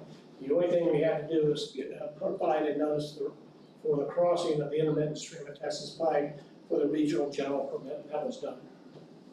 Okay. Even with, I mean, you've identified those streams and different things through this company, I think. That's correct, I mapped it out. And there's been documented like through with DNR or? Yes, we submitted our drawings to, I don't remember the gentleman's name, but he had said no permit is necessary, and I have an email to that effect. And you've got something documented that says that we don't have? That's correct. Do We do not have it. Can we get a copy of that? That's what I need. And if you want to give us a conditional approval to use that document, we would be willing to accept that. So Suzanne, they're going to produce the document from the DNR saying they do not need a permit because they're not affecting the wetlands. I would make that a condition on anything that we move forward with, if everyone is in agreement with that. As far as the roads, I agree that road needs to be wider. That's not under these guys' review, or ours for that matter. That's a commissioner thing. And I drive the road every day. I'd love to see it wider too. It's an issue, but it's not an issue we can address with a subdivision. It's an issue we need to address with Bob, I hate to say it, but you. And I know finances are not. Finance is not good, like Greg says and stuff, and we've got appropriated for some of the community crossings. And actually, you know, this project's not going yet, the traffic's not there, so this could be done 2 or 3 years later down the road. I don't see any problem, as far as I know. Marks, I won't hold you to it, but do we have any idea on the Department of Transportation, what they're thinking out there, or is it really early in the process, or do you? It's too early in the about a light? process. They're trying to see what decisions the planning commission's gonna make and how the county's gonna be moving with the development. They have ideas, but they won't give you any hardcore specifics. Say what you want. No surprises. Okay, well, at this point, with the paperwork that's in front of us and the process that we're following, does anybody have a motion? I make a motion that we move forward on all matters pertaining to this project, with the exception that he's gonna get the letter for the DNR. With the letter that we received. All right. No, my apologies, there was some noise I didn't quite hear, I do apologize. Are you making a motion to approve or disapprove the amended plan? I just couldn't quite hear. Approve the amended plot. Thank you. So approve the amended plot with the condition that we get the letter stating that they do not need a permit from the DNR, correct? Yes. Okay. Do we have a second? I'll second that. Second by Bob Curry. Don McIntosh made the motion. All right, and so you've heard the motion.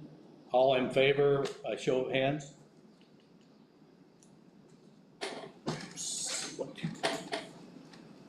5, and opposed? 2?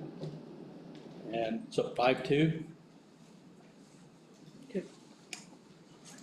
Norm, if I may, Yes, sir. just on there was variances that were requested on the first, I just kind of want to make sure if the codes is still asking for that same variance, it's under standard 12.32 as far as the lot size. Is that still a request for variance? Yeah, Did we get a variance? I discussed, or I brought that up. Sure. I Because it just was want on, to make sure that we have complete clarity here that the plan commission is approving that variance. yeah, so does everybody understand we're giving them the variance on the lot size? Right, I thought I covered it, but. In case it's of any use, this is essentially the same findings that we submitted last time that were signed, and we've just changed it for the dates. We don't need that tonight, but that's just to help, in case. Oh, I got you, okay.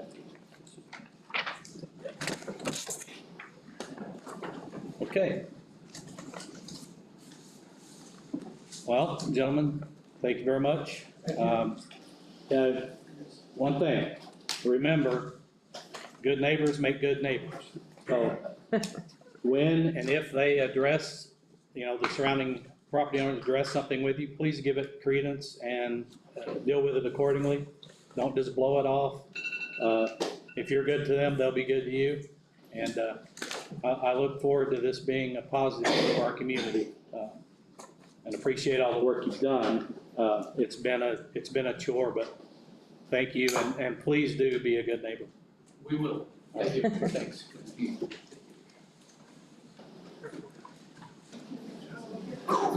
Yeah. All right. Does anyone need a break before we go on? Potty break. Okay. We will adjourn for a 10-minute break. I'll be back. We'll start back at 8:10.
We're a little over, sorry. What is the limit on? Usually it's 3 minutes. We didn't limit it. We'll limit it from now because we gotta get moving. Thank you. Okay, we're gonna call the meeting back to order, please. And we'll pick up where we left off on the agenda, which was new business. And B, Kevin Cooper, final plat for Rolling Meadows. Before you come up, final plat. So Mr. Cooper has submitted a preliminary plat, what I call an intermediate plat, and now he's here for final plat approval with his Mylars. So let me read the final plat requirements.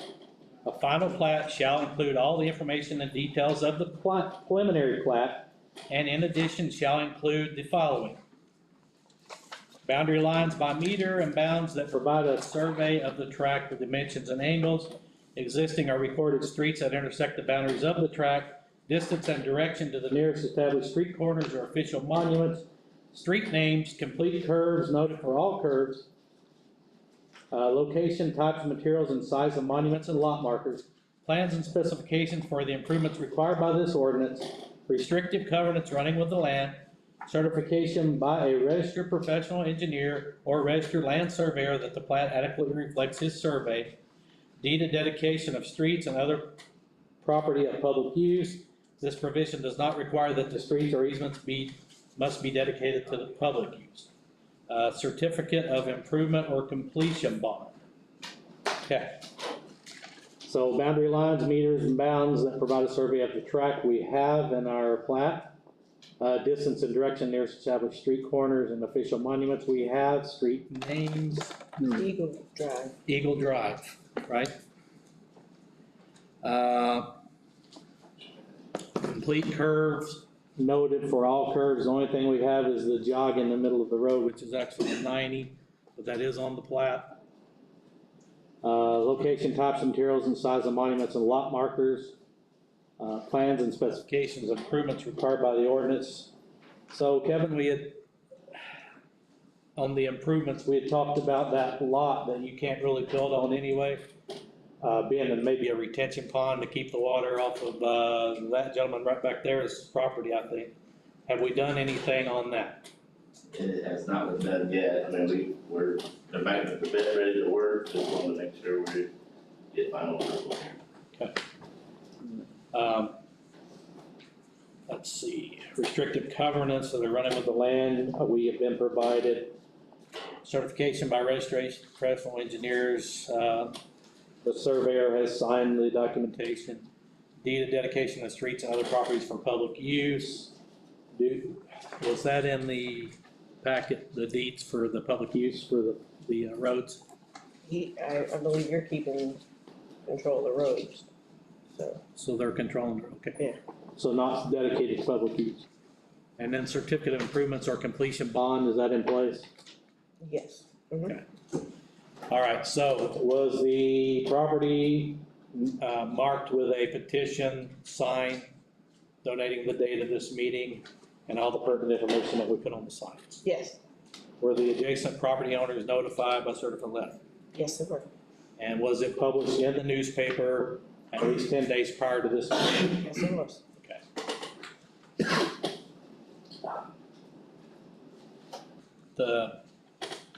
I guess at this point, Kevin, if you want to come forward and say anything, and then we'll take public comment right after. For those of you who don't know me, I'm Kevin Cooper. As far as where we are from the last time we talked, there was a couple of covenants and restrictions you guys wanted us to change. We added the piece to one of them about the real estate signs being allowed, and then we took away the last covenant that talked about buildings being built on site, so that allowed for the storage sheds to come in. Other than that, I think everything had been met that we've seen on your checklist. We've talked with some of the adjacent property owners to make sure within reason, and it seems like everybody's reasonable and in agreement with how we move forward and everything. As far as we do have an agreement to put in a guardrail on the the 90 that goes, once it goes west, then it goes back to the north. We'll put that guardrail in, so, pending that we get final approval. And Which side of the road?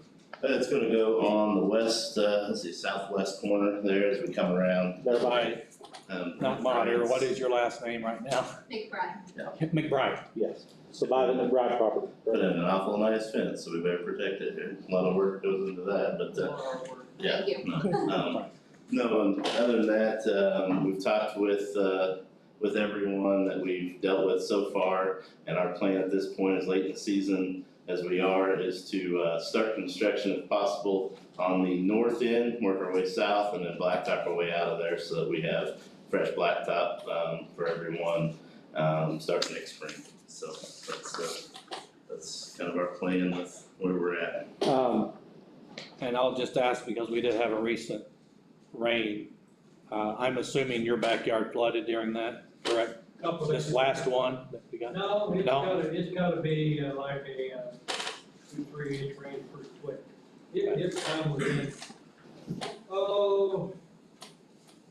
it may be a foot there, and it does leak pretty quick. Now, we had that 8 foot. 8 inch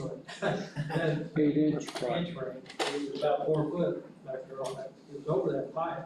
Took 2 days for it. Flooded. Don't know where it's all going. So, let me just say this, and, you know, But I didn't have much water on this last traffic. I would still like, you know, pending what happens tonight, if you would go ahead and address that fairly early in the process. I know you want to start on the north end, but. Well, so to put that to bed, I guess, we're putting the roundabout in this week is the plan. I mean, regardless. Is that up on the northern end? Very northern end, that's regardless of this approval or not, that's gotta be put in.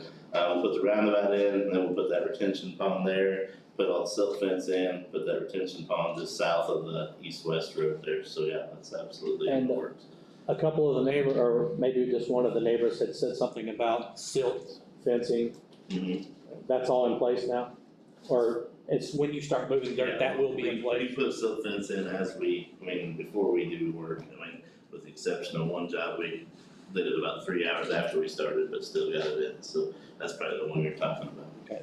Well, I mean, there was just some concern there about if we get a rain while that's unprotected, then it all ends up in the yard. The dirt's too valuable to lose this for us as well. And we're doing paved roads, you said? Yep. Good deal. Okay, commission, anything for Kevin?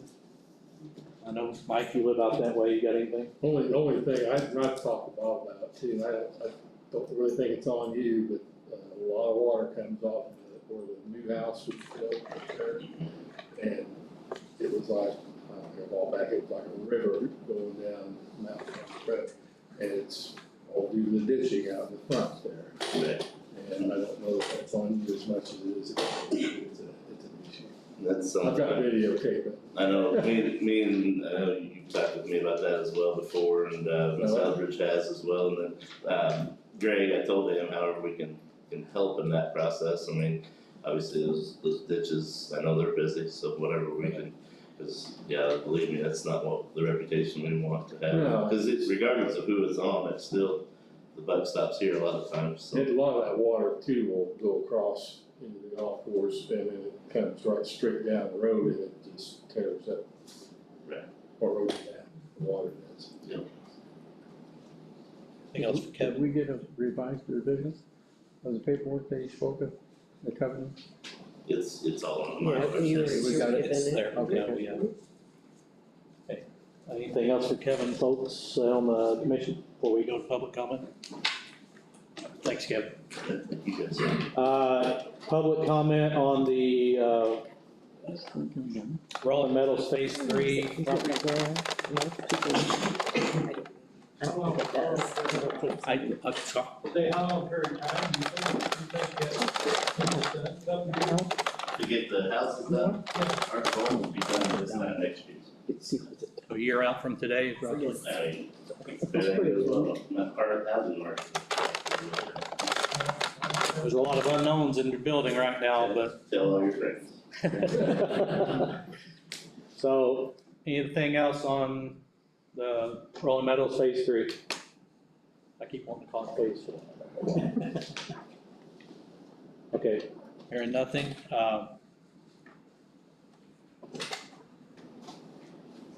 the plan commission shall approve or disapprove the final plat and make written findings of the facts supporting its decision. The final plat may not materially deviate from the approved preliminary plat.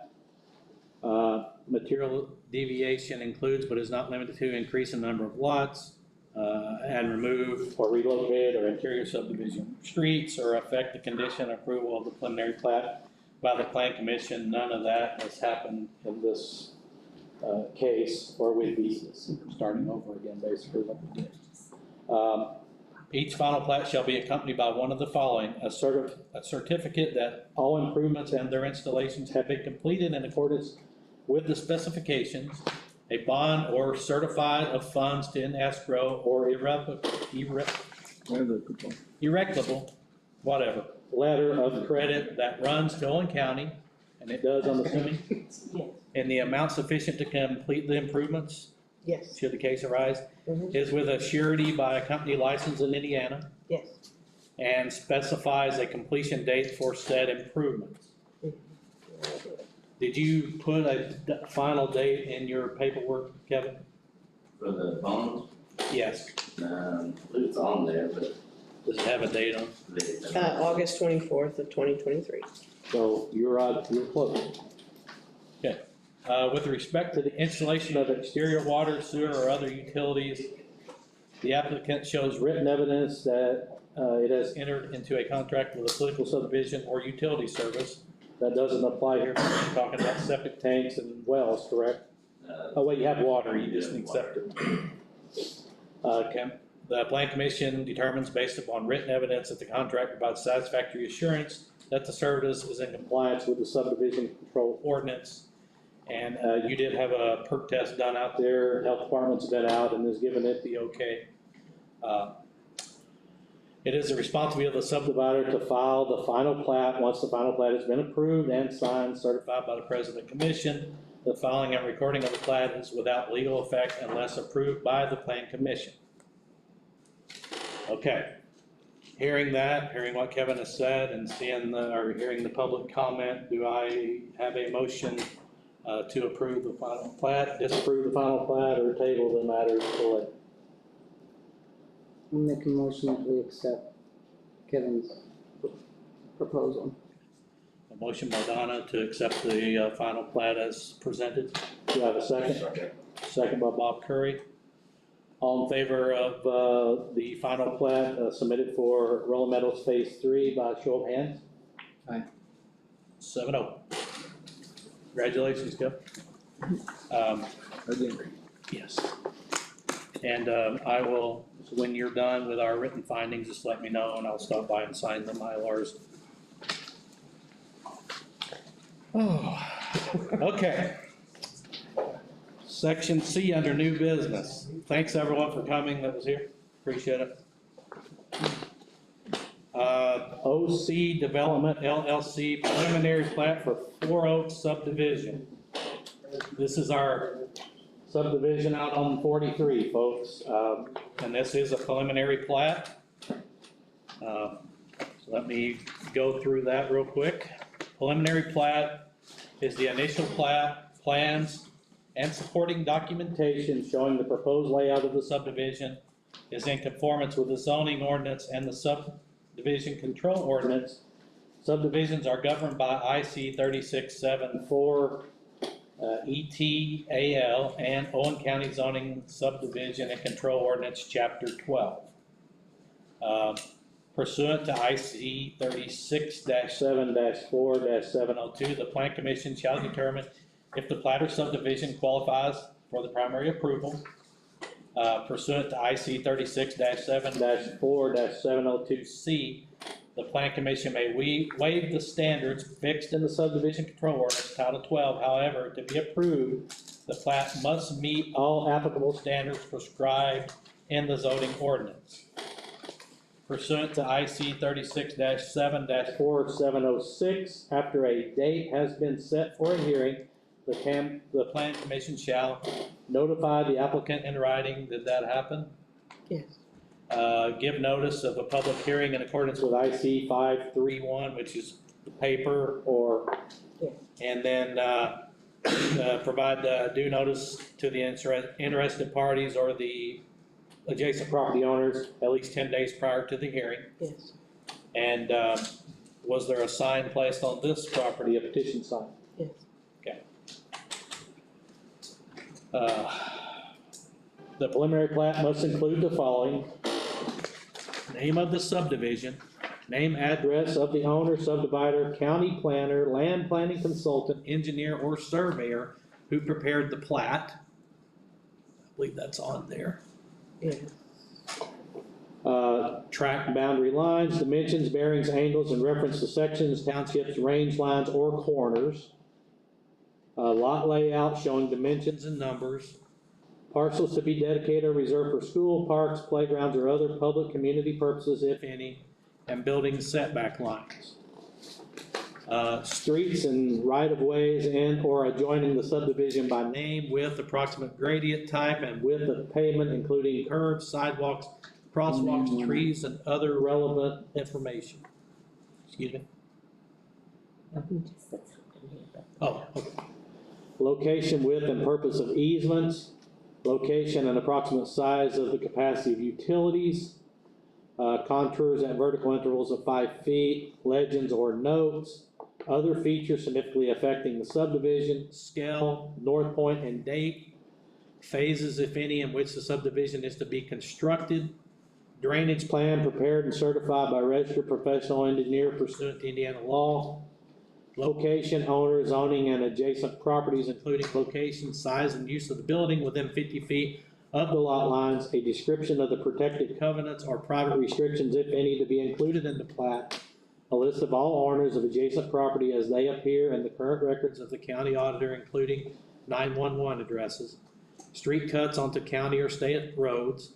Source of title as shown by the most recent entry into the book of the county recorder. The floodplain boundary, if applicable, indicating the classification of each floodplain. The location, size, elevation, capacity, and other appropriate descriptions of all existing or proposed permanent or significant features, either natural or man-made, including but not limited to trees, water courses, falls, beaches, historic places, rock formations, streets, sewers, drains, water bodies, swamps, and other wetlands, railroads, transmission towers, existing structures, county drains, legal drains, water mains, culverts, utility lines, fire hydrants, drainage structures, and water elevations, including approximate high water and low water elevations of adjoining lakes, rivers, and streams at the date of the survey, and the approximate size and capacity of utilities may be presented in the note on the plat. Okay, so, hearing all that, gentlemen that are here to represent the Four Oaks project, if you would step forward, state your name, and please feel free to speak on the application that you got before us. Bill Abram. Kevin Frank. John Livingston. Chris Bald.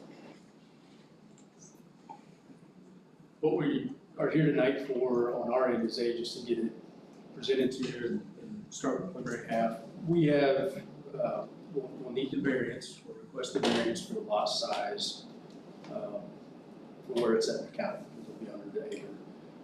And additionally, there was some possible discrepancy on whether or not it was zoned correctly.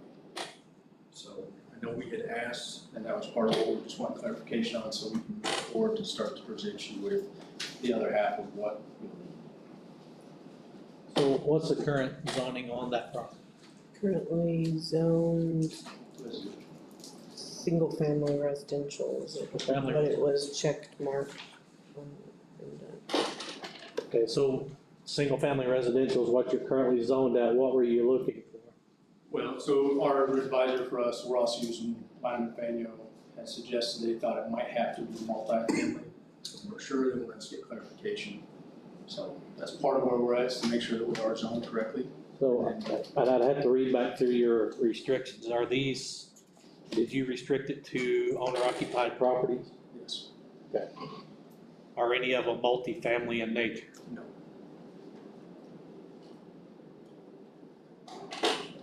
I believe it had more, their question was more to do with the lot size. 'Cause The I lot could be size. wrong, but I think Cook may have had to So, zone theirs. right, what we did there and what would be required is we would have to grant a variance to allow you to vary away from the lot size of 1 acre, which is in our current ordinance.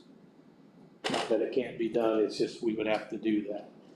So, Jim, just for clarification, when would that process have to be done? Would that be tonight? Generally what you do, if there's any variances, it would be in the final plot, but it's good to have the notification here, so that way there's no material substantial deviation. So if they're presenting to you in the preliminary plot, I'm just making this up, but a third of an acre, you're on notice then with the preliminary. So when they come with the final, you don't want any defect. So like you don't want to present 1 acre and then come back to 1/3. But then before you do the final plat, like the similar, what you would be doing is if there are any variances that need to be granted.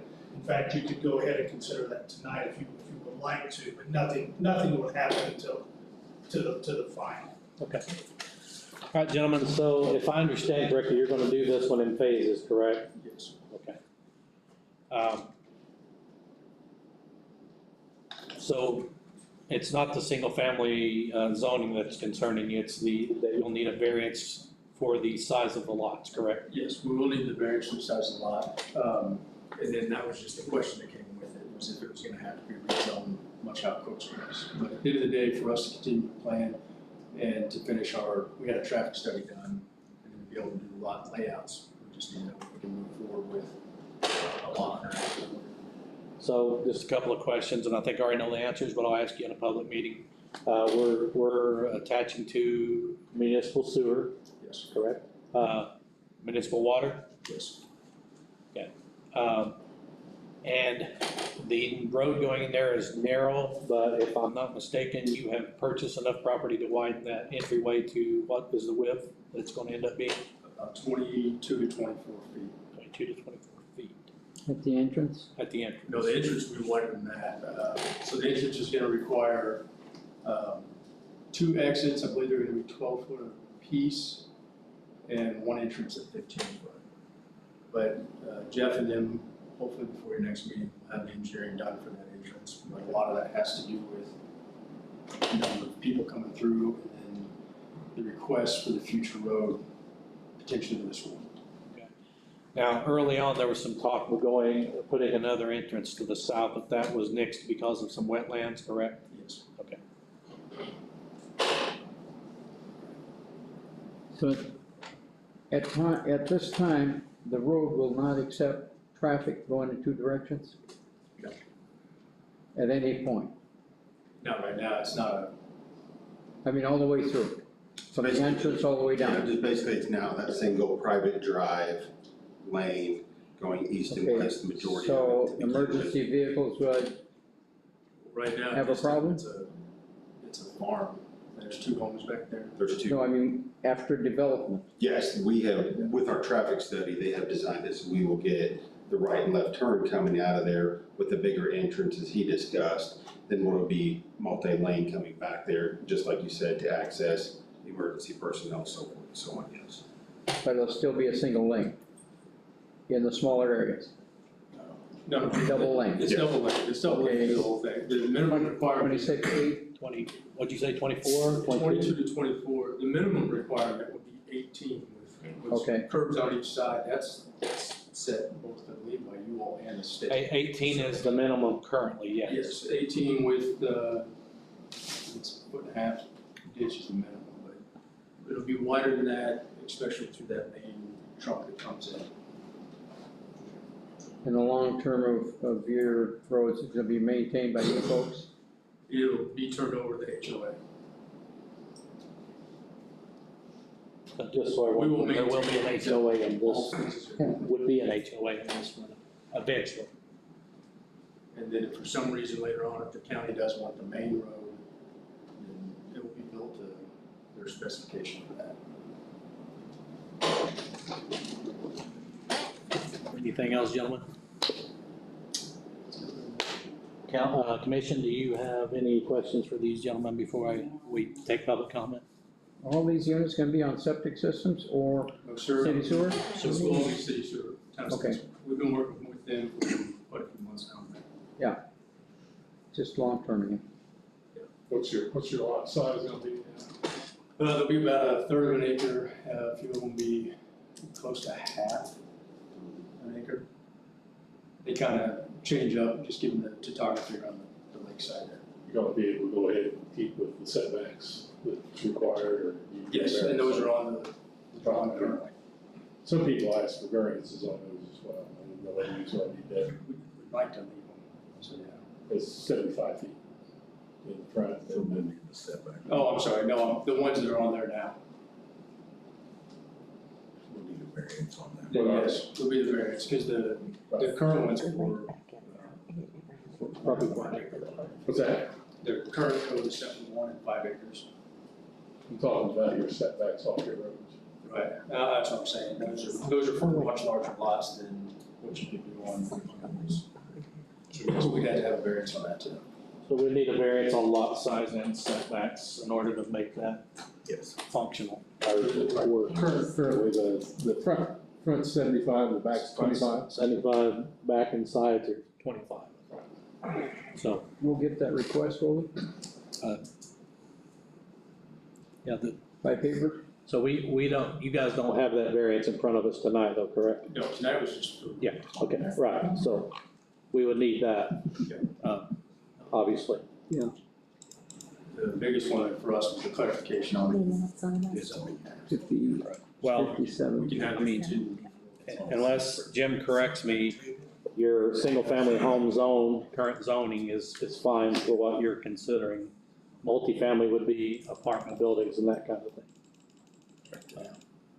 That's what I. If you're just talking about single family, but it sounds like they are making a request for 2 waivers. A waiver for the the acreage of the lot. Right. And also, and I may have not thought Setbacks. this, but they're also be on the setbacks from the Yes. road and rear line. Those are both, I believe, under 12-3.2 under the zoning code, and then under Title 12, you have the authority to grant those variances if you want to. You don't have to, but you could. What you're not allowed to do is like there's a Title 4 about residential development, you can't change any of the development standards.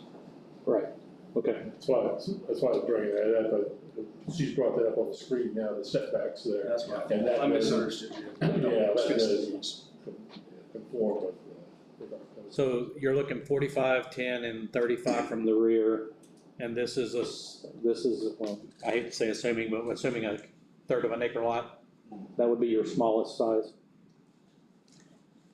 Or smallest acreage. Honestly, folks, if we're going to do that, this is probably the time so that they can get their line marks and everything set properly for the plat that they bring us. If we wait till the next time around, then the plat's going to have to be rewritten. Right. And if everybody's in agreement with that, then I would entertain a motion. Well, do we need to take those separate, Jim? I would take them both. Okay. So, the first item is the variance for the size of lots from the current 1 acre as specified in our ordinances to no less than 1/3 of an acre. So, let's get that in a motion. I'll make a motion that we follow through with that. Okay, and then a second, please. Okay, so the motion is you can go down to 1/3 of an acre on your lot size. We haven't talked about setbacks yet, we'll take that in a separate motion. All in favor of allowing a variance to allow them to go to 1/3 of an acre per lot, show of hands.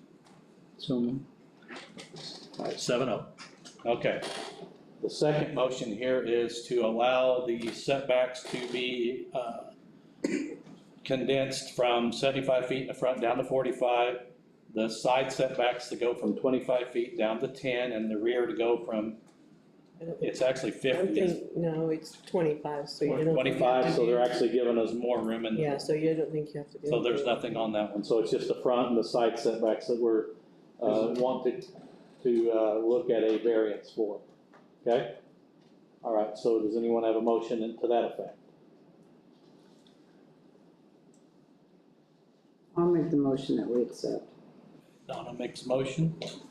Second, please. Second. Second by Bob. All in favor of granting the front and side setback variance to the Four Oaks property by show of hands? 7-0. All right, so gentlemen, you have your third of an acre or more, no less, and your setbacks, as noted here, 45, 45, and 35. So when you bring your plat back, make sure that that's the standard that you're going by, so that we don't have complications. What phase this is considered phase 1, I'm assuming what we're looking at tonight? Phase 1, yes. And is it your, do you anticipate that being the only plat that you bring back right away, right? Or are you gonna bring the whole thing back and then do it in phases? We plan on working through phase 1 right now. Only in large part, just because I think there's still gonna be some changes to that south, east corner. So as you progress on this, just so that I know, and if I'm asked, can speak intelligently, your roads will be done at least to the back side of the phase that you're currently on, correct? Yes. Okay. I would highly recommend that just because it's a good idea and it needs to be done. Emergency stuff. Right. And then, I know there was no need for a perk test. Suzanne, has the health department had anything on this to say? No. Okay. And Greg, I know they're doing a traffic study out on 43 for this project. I read a little bit of it today as far as what's going on with that. Do you have any concerns on the connection to the state highway? You know, it probably doesn't really affect you. You have knowledge based on this kind of thing. Are you good with what you're seeing so far as connection to the highway?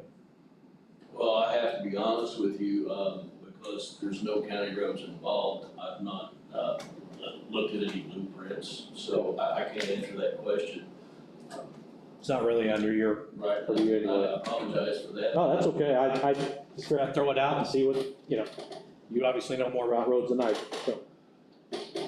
Okay, Hey, Norm, I'm gonna ask you about that setback one more time. So I'm trying to help you here. You've got 35 feet on that back one. And the ordinance is 25, so you're giving up 10 feet back there to build off of. So are you comfortable with the 35? You'll have to go back 35 feet before you can build. Right. The way the ordinance is set up, it's 25. I thought you just voted to do the sides and the front. Yeah. I'm trying to the back is 35. make sure that you're comfortable with 35 feet In the versus 25 That's feet in the that you back. can Right, be. 25. Right. Yeah, 35's in the back. You're losing 10 feet. You're losing 10 feet. Yeah.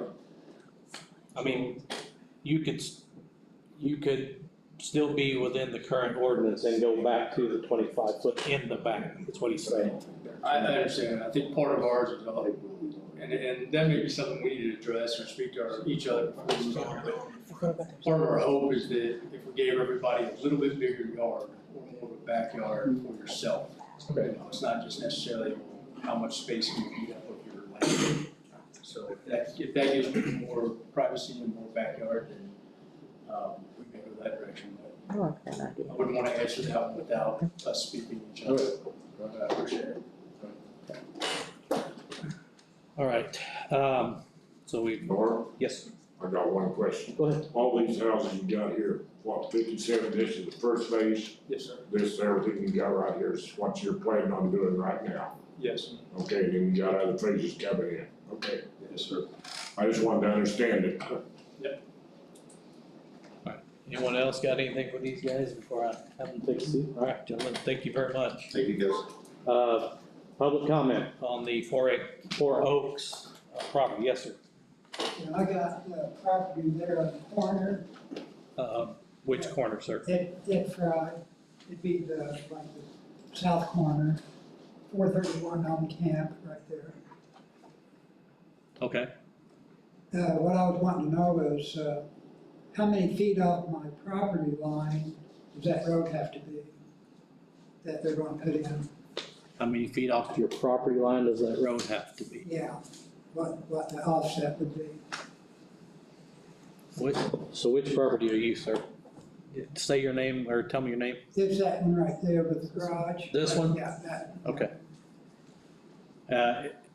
And is that an existing easement, I'm assuming it's been there? I don't, if the drive was there, but like I was, the property line is just about, it might just be like 1.5 feet off that drive, my property line.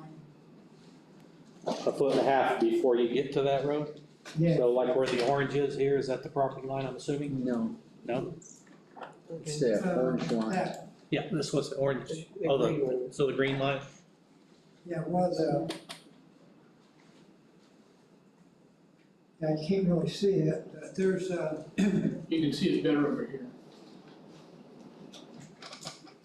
the fence ain't really on the line, the fence stops before the property line. It Okay. goes on out. But I was just wondering, there's gonna be a lot of traffic and stuff on that road whenever it's all said and done. Uh-huh.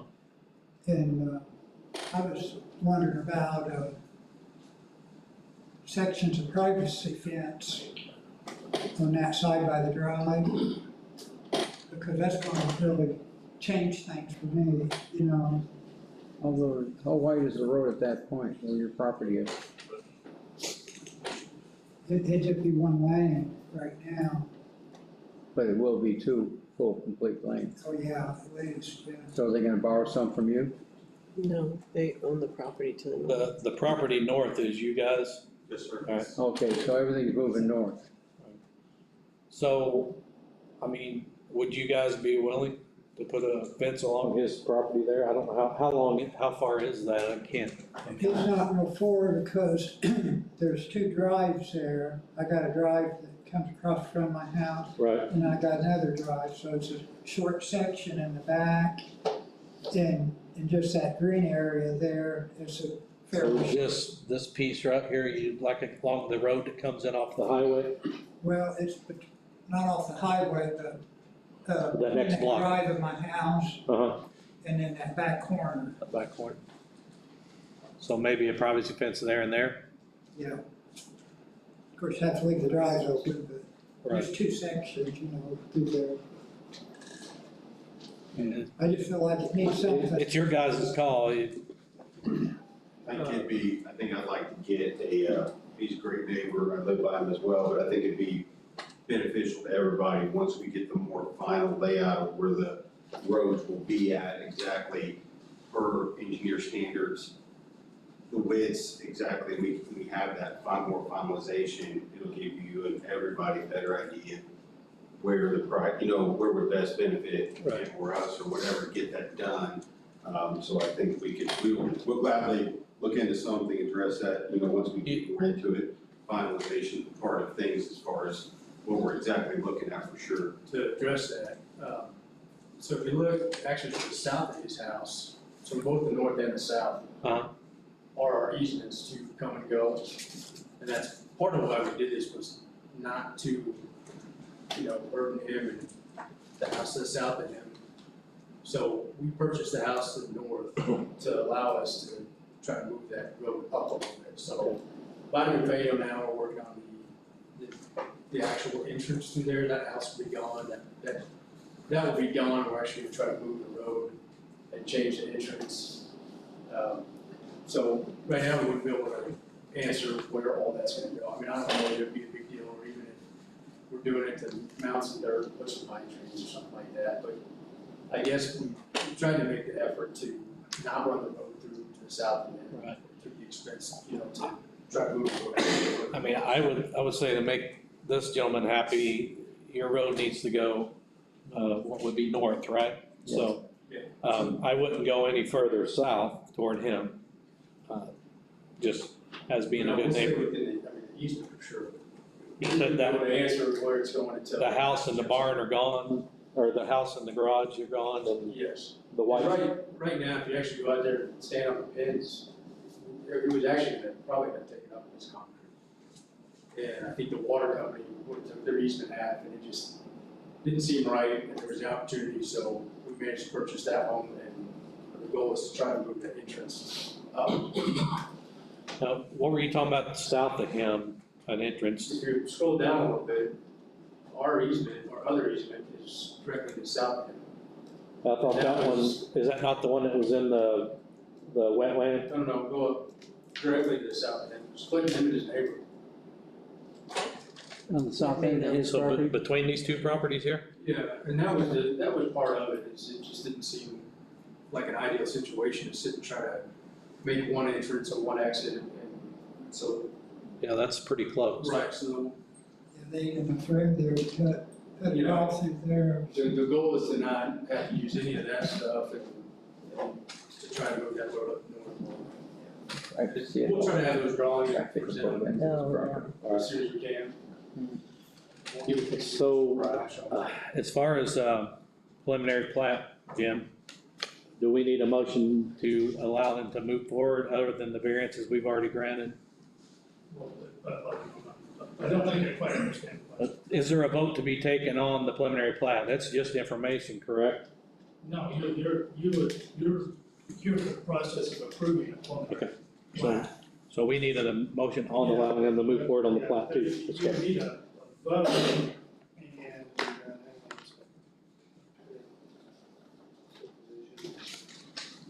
Need to make sure. Okay, I got it here, Jim. Sorry, my apologies. I looked over it. Okay. Owen County zoning and subdivision ordinance 12.8, action on preliminary plat. If after hearing okay, so any other public comment? Let's make sure we've got all that. Yes. I'll make it brief.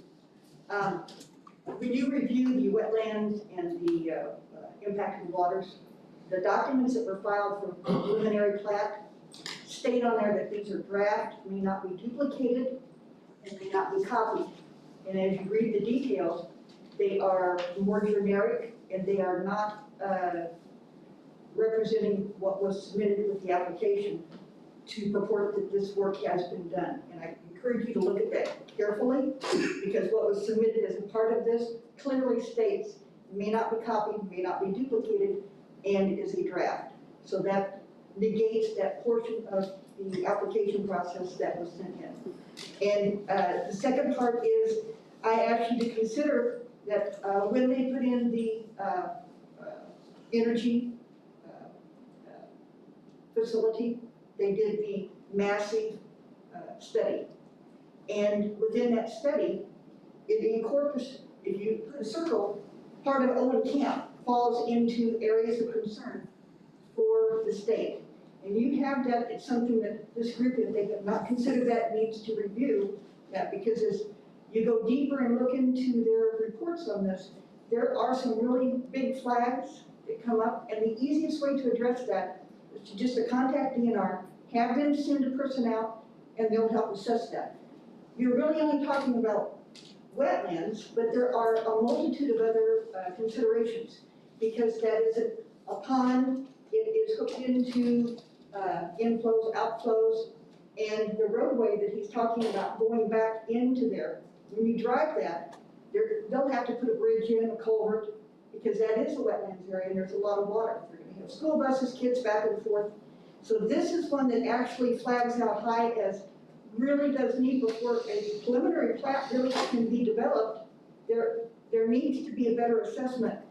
The group that did their environmental assessment, when you read that detail, it's a lot of copy and paste and does not specifically address those needs. And then the last thing is the plat is not according to the scale and does not meet the parameters for the preliminary plat. So as the size on the drawings, now they've done an exceptional job on laying all this out. There are concerns about the homes that are coming down to the lake. So within their covenants, there's nothing that's addressing the liability aspect of the water. Or, I mean, you have an established old pit toilet on that property. And that is in one of the areas that they're gonna be building. How are they going to be addressing removal of that? I didn't see that addressed in any of the environmental. And then regarding to the waterway through there, just because it was flagged when they did this big study, someone should be looking at that because it really does identify some considerations specifically for in the Owen Camp area that relates to the work that they did for putting in the bridge location. Bridge where? Going across the creek there. And it was Williams Creek Consulting that produced that. Did those folks address the waterway that you're crossing with the road? You guys, any of them? It is being addressed. That's only just engineering phases, like she mentioned with the bridge. We did have a waterway study. I just want to remind the board, this is preliminary. Right. We will be in full compliance, obviously, with our project, provide the board with all the details that we need. Every engineering aspect of waterway studies, if further done, you will all be provided with all those details. And so the reason I brought that up is because of the traffic flow with one road in, the school buses, or how is that being So addressed? let me stop you there. They're not gonna be putting any school buses down this road till there's some houses built, and he just said that he's gonna do the roads. And that's a long way down the road. That's a long ways off. No, I We're in the understand that. preliminary stages. I mean, we're putting the cart in front of the horse. It just has to do with the preliminary plat as to Right. how that feeds in. Right. That's my comment. So, anything else? I have a couple of questions. Okay. Um, Now, you address Not that, tonight, but Victor, you have to address those, not the crowd, Okay. please. Not tonight, but I'd be fascinated to have a history of the different groups that have approached this. And I'm curious whether they have the wherewithal to go all the way to the Cormorant's Creek Elementary. The other thing is, are they aware of the application by WS and Blackwoods at 2333 SR 43 for a change of zone from commercial to heavy industrial?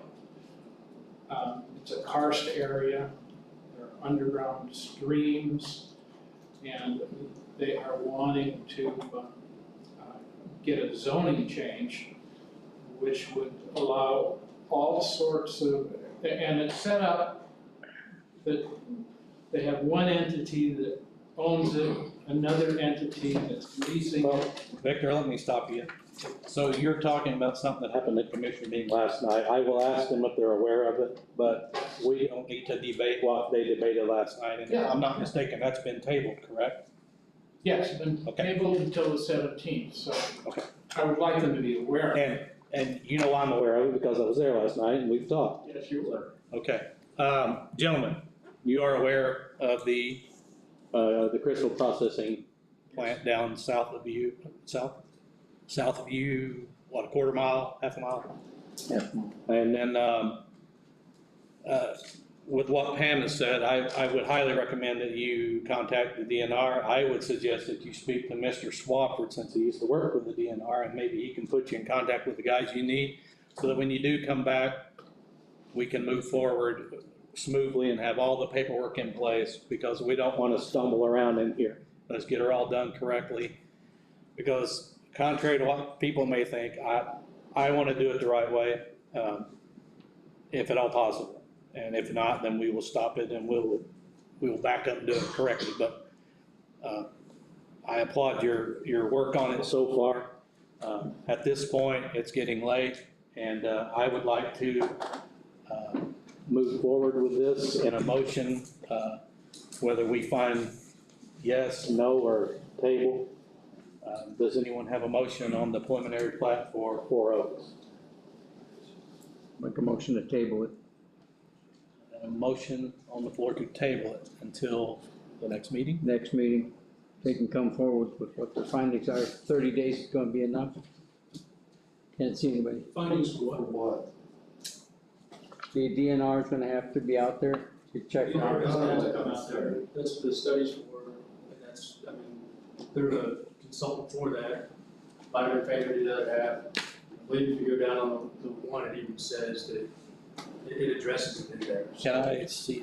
I don't have that. Did we get that information? Try to Put that up here. It's on there, but, it doesn't meet the requirement of, I mean, we know where it's at as far as waterways and everything, and that's what Jeff's engineered around. There's a letter from DNR right there. Let's see what that. It's been a couple of days.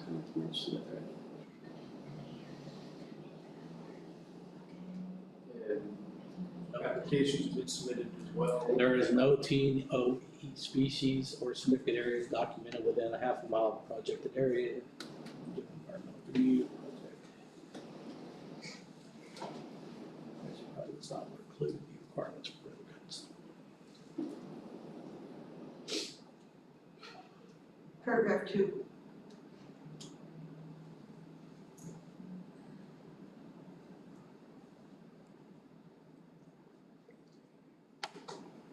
So you're saying we need, the Fish and Wildlife Service needs to be contacted? I mean, Mike, is that? Paragraph 2 says DNR. Paragraph 2 says if you need a general and environmental review of the project DNR, you can submit the project. But they already said up here, That's for a different aspect. Natural Heritage Data Center has checked, and there's no TNE species or significant areas documented within half a mile of the project. Natural heritage concerns old buildings, historical sites. Okay, but then it says if you need a general environmental review, how do we know? You contact DNR, they come out with a quick thing, and they will do a quick assessment and tell you, that's the form that I gave you. They will come out and say. That's what you pay that consultant. That's not It's to tell you, and then Jeff and them look at your disturbance, that's what he mentioned with Cook. It's how much gets disturbed with it. The letter One from- study you have even talks about the detail, how many feet, and then what that costs. Can we pull that letter up, the other letter? And the letter you just referenced by your consultant actually alludes to the need to. I mean, I'm aware, I've read them. So is Some of your stuff's semantics, and that's my issue, is what are you wanting done? Well, your consultant is referencing federal. I know what it is, what you paid for, I guess you can call them. There's considerable background on that property in those areas. Simple, broad, you have an exact thing you'd like to share. If the documents had been made available, I could have had a copy. I could only review them in These court. are available. No, that's from the RAS, and the, if you read that closely, what they are referring to is, has to do with a federal complaint. And it is, if you read on down further, in his full report that's attached. So he has an overview letter, and then he has all of the attached documents. I believe it's even mentioned in the discussion. It states that these other processes, this is only preliminary, and these other processes still have to be considered and done before the design plan can be generated. No, he's just saying what he's responsible for, not what he's not responsible for. And there's no federal mandate to be responsible for anything It's not federal. on this property with respect to what he's bringing up in this letter. There's no federal mandate We have to state. be stepping into this process that these homeowners have to, property owners have to contend with. We're not addressing federal because he's addressed what needs to be done on a federal level. We're addressing what has to be done on the state level. Which is under whose jurisdiction? I know, it's a simple process. They're either gonna come in and. Excuse me, go ahead. Our project with the research we're having done for our water study is working with IDM. Like we're doing everything And is that in the process Yes, now? with the engineers by law, by statute, you just referred to what we have to do is federal several times. You were called out on it, now you're saying now it's state law. No, sir. So that's exactly what you said. There's a combination, so you have federal that oversees certain type of wetlands or I guess federal. my issue is I- she I'll make it correct, or you personal. know what we need to do, because Hold on. we paid Minor McVeigh, the same guys doing the Cook project, and we have paid for all the studies and all the engineers exactly as Cook has. And we've met the requirements to try to continue through. Alright, so If folks, planning has new requirements, I'm it's like they do confused. this. hang on a second. So we have a motion on the floor we need to deal with. Let's start there.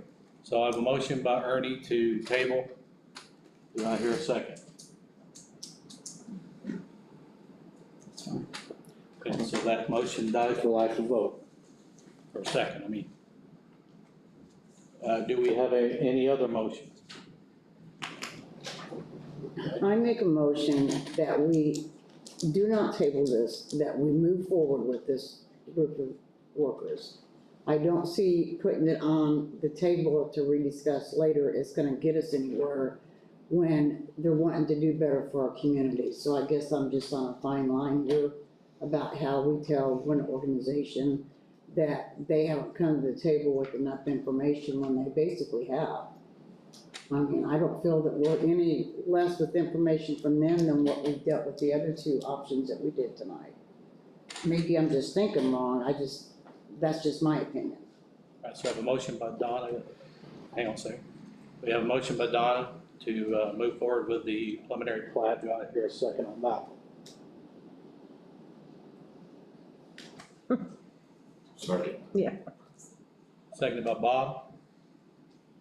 So would you accept that friendly amendment? Yeah. And so here's what I'll say, guys. And I'm okay with the plat, and we'll take the vote here in just a second, but I would like to see that when that comes back, if you can get that to Suzanne as soon as possible so she can get it out to us, so I can personally read through it to make sure that it's addressing some of the things that Pam has brought up and make sure that it corresponds with this piece of document right here. That being said, I will take a vote on the motion that's on the table. All in favor of moving forward with the primary plat with that friendly amendment? Are you in or out, Mike? This is just the first phase. This is first phase. I mean, this So, is just getting started. Opposed? Opposed, 6-1. Not enough information. All right. So gentlemen, as you get your information, just make sure we get it to Suzanne so that we can review it. Then Are you guys opposed to contacting that DNR that they list here, talking about so. in the environment? We don't mind contacting whoever we need to. I mean, I'll be honest, it's like, we pay civil engineers and experts to work. Well, I get that. We I'm pay just- these people I'm to just- come up with Kentucky and do these studies. They're supposed to be like experts, subject matter experts, on particular things, right? So, no, we don't mind, and if we would have said, hey, call them, we would take the next step. That's what we got each time. Say, hey, we want to do this. Okay, well, get in here, it's got engineers, get a study done, okay, so we don't mind, but broad strokes of this is a thing out there, you can't be identified, and that makes it hard to work around, right? So we'll, as soon, anything else we get, obviously we'll submit it. We have a traffic study that we're hoping to have done before your next meeting, and we'll have it submitted as well, so you can sort of see the entrance. We can work with Mr. Fry on how that'll affect it and what we can do to address that. Some of this stuff I'm not real familiar with either. And, I mean, they come out, and they do a study, they own your property and everything. Oh, yeah, I mean, they cover everything with, flags, I'll tell you what each plant is, and how much water comes. Do they submit that letter also? It's part of the. Let me, We're gonna be hanging on. they submit that to the DNR as well, I guess. All that. You're gonna say, well, why didn't you spend They it? submit that, we pay a fee for that as well. It's sitting in the box. Same thing with the traffic study, it's sent off. It is your job. I mean, make them. Yeah, what I'm saying is that my friend Talk about I the have. environmental. I agree, that's what I'm saying, each one of those. Sure feels like. Accountable for That's it. what they're hired. It feels like. Oh, man, yeah. Not a subject matter expert. We're happy to look into it. All right, folks, let's move on. Section 7, public comments. Does anyone, Marcy, don't leave yet. I'm sorry.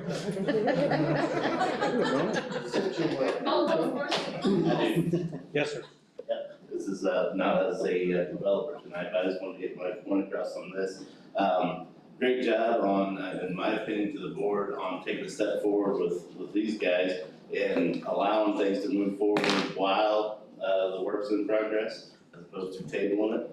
There's a lot of money that's invested by these individuals, and they gotta keep moving forward to recapture that money. We talk about growth. The hardest thing for growth is whenever we stop progress. That's expensive. I'm not gonna go back in time, but it was tabled over technicality of one letter from a utility not being there 6 months ago, so it does get tabled. Now, the next step with that is, whereas we are servants of the public, we have to quit letting the public come in and take over this meeting with half-hour discussions, 3-minute discussions, 2 per individual. This goes a lot more orderly and quickly, and with that being said, I'll digress and take my 3 minutes out. Thank you. Thank you, Kevin. Anybody else, public comment? Yes, sir. Yes, I'm Jeff Marks, Warren Township. I'd like to make a couple of comments. The first comment I'd like to make is, I would encourage a little more order in the meeting, okay? Yes, sir. I have watched enough Law and Order to know that you don't approach the bench without saying, may I approach? Okay? Yes, sir. Okay, now Law and Order is not the final word on everything, but basically, you don't speak unless you're recognized. Okay, that's the first thing. But I will take a little bit of, so I'm all with the gentleman about we don't need to debate this until 9:15, okay, every night, okay? But, so there is a lot of money involved. There's also a lot of money involved if something goes wrong, okay? And you know, so what I would like to figure out is how we can all be humble and creative and helpful people in the community to help get some of these questions in the mind and not answer. So my question, for example, was, do you have catch ponds? I couldn't read the slide. But I know that there's 2 big hills behind that, and I'm like, we need some catch ponds in that area, because whatever. So I didn't know that. If I could, I don't know how we get enough ahead of it to say, send an email to one of you folks and say, are there catch ponds in there, okay? And I get the fact that we're hiring, probably spending gazillions of dollars with engineering firms. But even engineering firms sometimes make mistakes. Okay, so, you know, I don't know how we get ahead of it. Yeah. But a little decorum on this, this whole, no, you Couldn't can't the really, public here, I'm email gonna give you this questions thing. that, Can't do that. I mean, because- so. to anybody here, and then anybody here could Well, the contact? problem is we can't, So thank you. but we can't discuss it before the meeting. No, but like if he had a question on something that was going to be addressed after the agenda comes out, and there was something that was going to be addressed and he had specific questions about, couldn't we have contacted Kevin, one of us, and I say, don't think we can contact that's them not ahead a of quorum? No. Can't do that. So the questions have to be just. I mean, this is where they get, Yeah. now it'd be nice to have them ahead of Well, time. Jim, Well, people call commissioners ask questions. Well, that's because that's not a meeting. They do, don't they? What's that? I said people call commissioners and ask questions, don't they? Sometimes they demand. I know that. That's why I said that. I didn't know, like if you're out in public and somebody asks you a question, you can't Normally- find out? I can find You out, can't but I research can't go and back find and out? tell them anything until the meeting happens. No, it's gotta be public. It's called graft.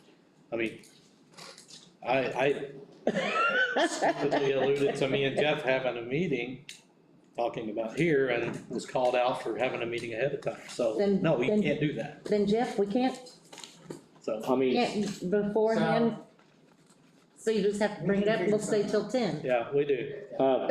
Yes, I hear you, we will. May I respond really quickly?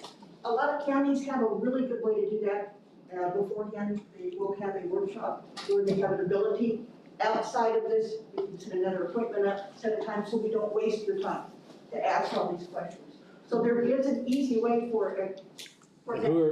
Are they asking the commission? Because I was under the understanding before the public meeting, that conversation can't happen. For BZA, you can't have the but not for they have actual workshops. If you go and look at what the other counties are doing, they're dealing with subdivisions, they rarely wait to this point for the public to ask the questions. Okay. They haven't made, Yeah. that's a good sign. Thank you. Any other public comment? So Mars, why I didn't want you to leave is, I'm talking to the high school about getting the auditorium again for that meeting that we're gonna have. And I was wanting to set a date. So commission, if you're interested, we're having another public hearing on, the comprehensive plan. It's not a public hearing, it's just coming up with the plan. Information, there's no vote gonna be taken at that meeting. We're gonna get the auditorium again, so we have audio. So, Like we didn't have last time. I don't know, we've had so many on the picture, I don't know which one do we have last? I don't The auditorium. At the high school. Yeah. The only video was what I took. Oh, video, video we can't have, but we can't have it in here and have video because there's not room for everybody. Mr. Chairman, can I? Yes. Yeah. When somebody speaks up, they raise their hand first, please. Jeff, you do what you're. Oh, Lord. Okay. All right, guys, enough of that. Having a good night. Okay, so anyway, I will get with you on that. I just wanna let these guys know that that meeting's coming up if you're interested. I know Bob's coming with you. Is it gonna be published? Yeah, we will publish it. I just gotta get a date set, so I'll get ahold of you tomorrow. Non-red She paper. has a comment. You're gonna do it? Oh, go ahead. You don't have anything for your October meeting? Nothing for October. No, nothing, so what they're wanting is to do another preliminary read-through with you. Okay. Before any public hearing. Do you think we have room out here? Not that you We would not have Not that we can hear. microphones, no. So we either trade off audio or video, that's our trade-off. I need to know something before advertisement. Right, so, How about the Tivoli? So we can't do the it week when of we get spring back. break, they said would be, I mean, that that's auditorium would be progress. available, because there'll be nobody in the school buildings, if we wanna. I just have to make Fall sure break. everything's Fall break, I'm sorry, prepared. what did I say, spring, fall break. So that's the 10th through the 17th, or somewhere along in there. Yes, 17th is your next Let meeting. me get a hold of both of you tomorrow and firm a date, and then we can go from there, and then we'll advertise it. How long do we got? You have to agree in the meeting to change the date. Okay, so The what's the, 17th is your next meeting. okay, that's fine. We're currently requesting your next meeting Yeah. for a preliminary walkthrough again, and then also KK will be here to go through the plan with the planning commission, the cheat sheets or whatever you wanna call it. Actually, it's a perfect example tonight of why we all need them, so we can just go through this, maybe keep it simple. Owen County needs this project to keep things moving. Right. That is what the next planning commission is actually gonna focus on, because the new draft has come out, and in order for us to address that draft with you, everyone on the planning commission needs to read through that and see the changes. Okay. And then that's on the 17th, and we have no planning commission meeting of this type. There is in October. nothing else on your agenda. Excellent, so the 17th it is. 17th it is? Advertise it. Weren't these folks coming back in 30 days? No, you didn't table. No, they vote the table.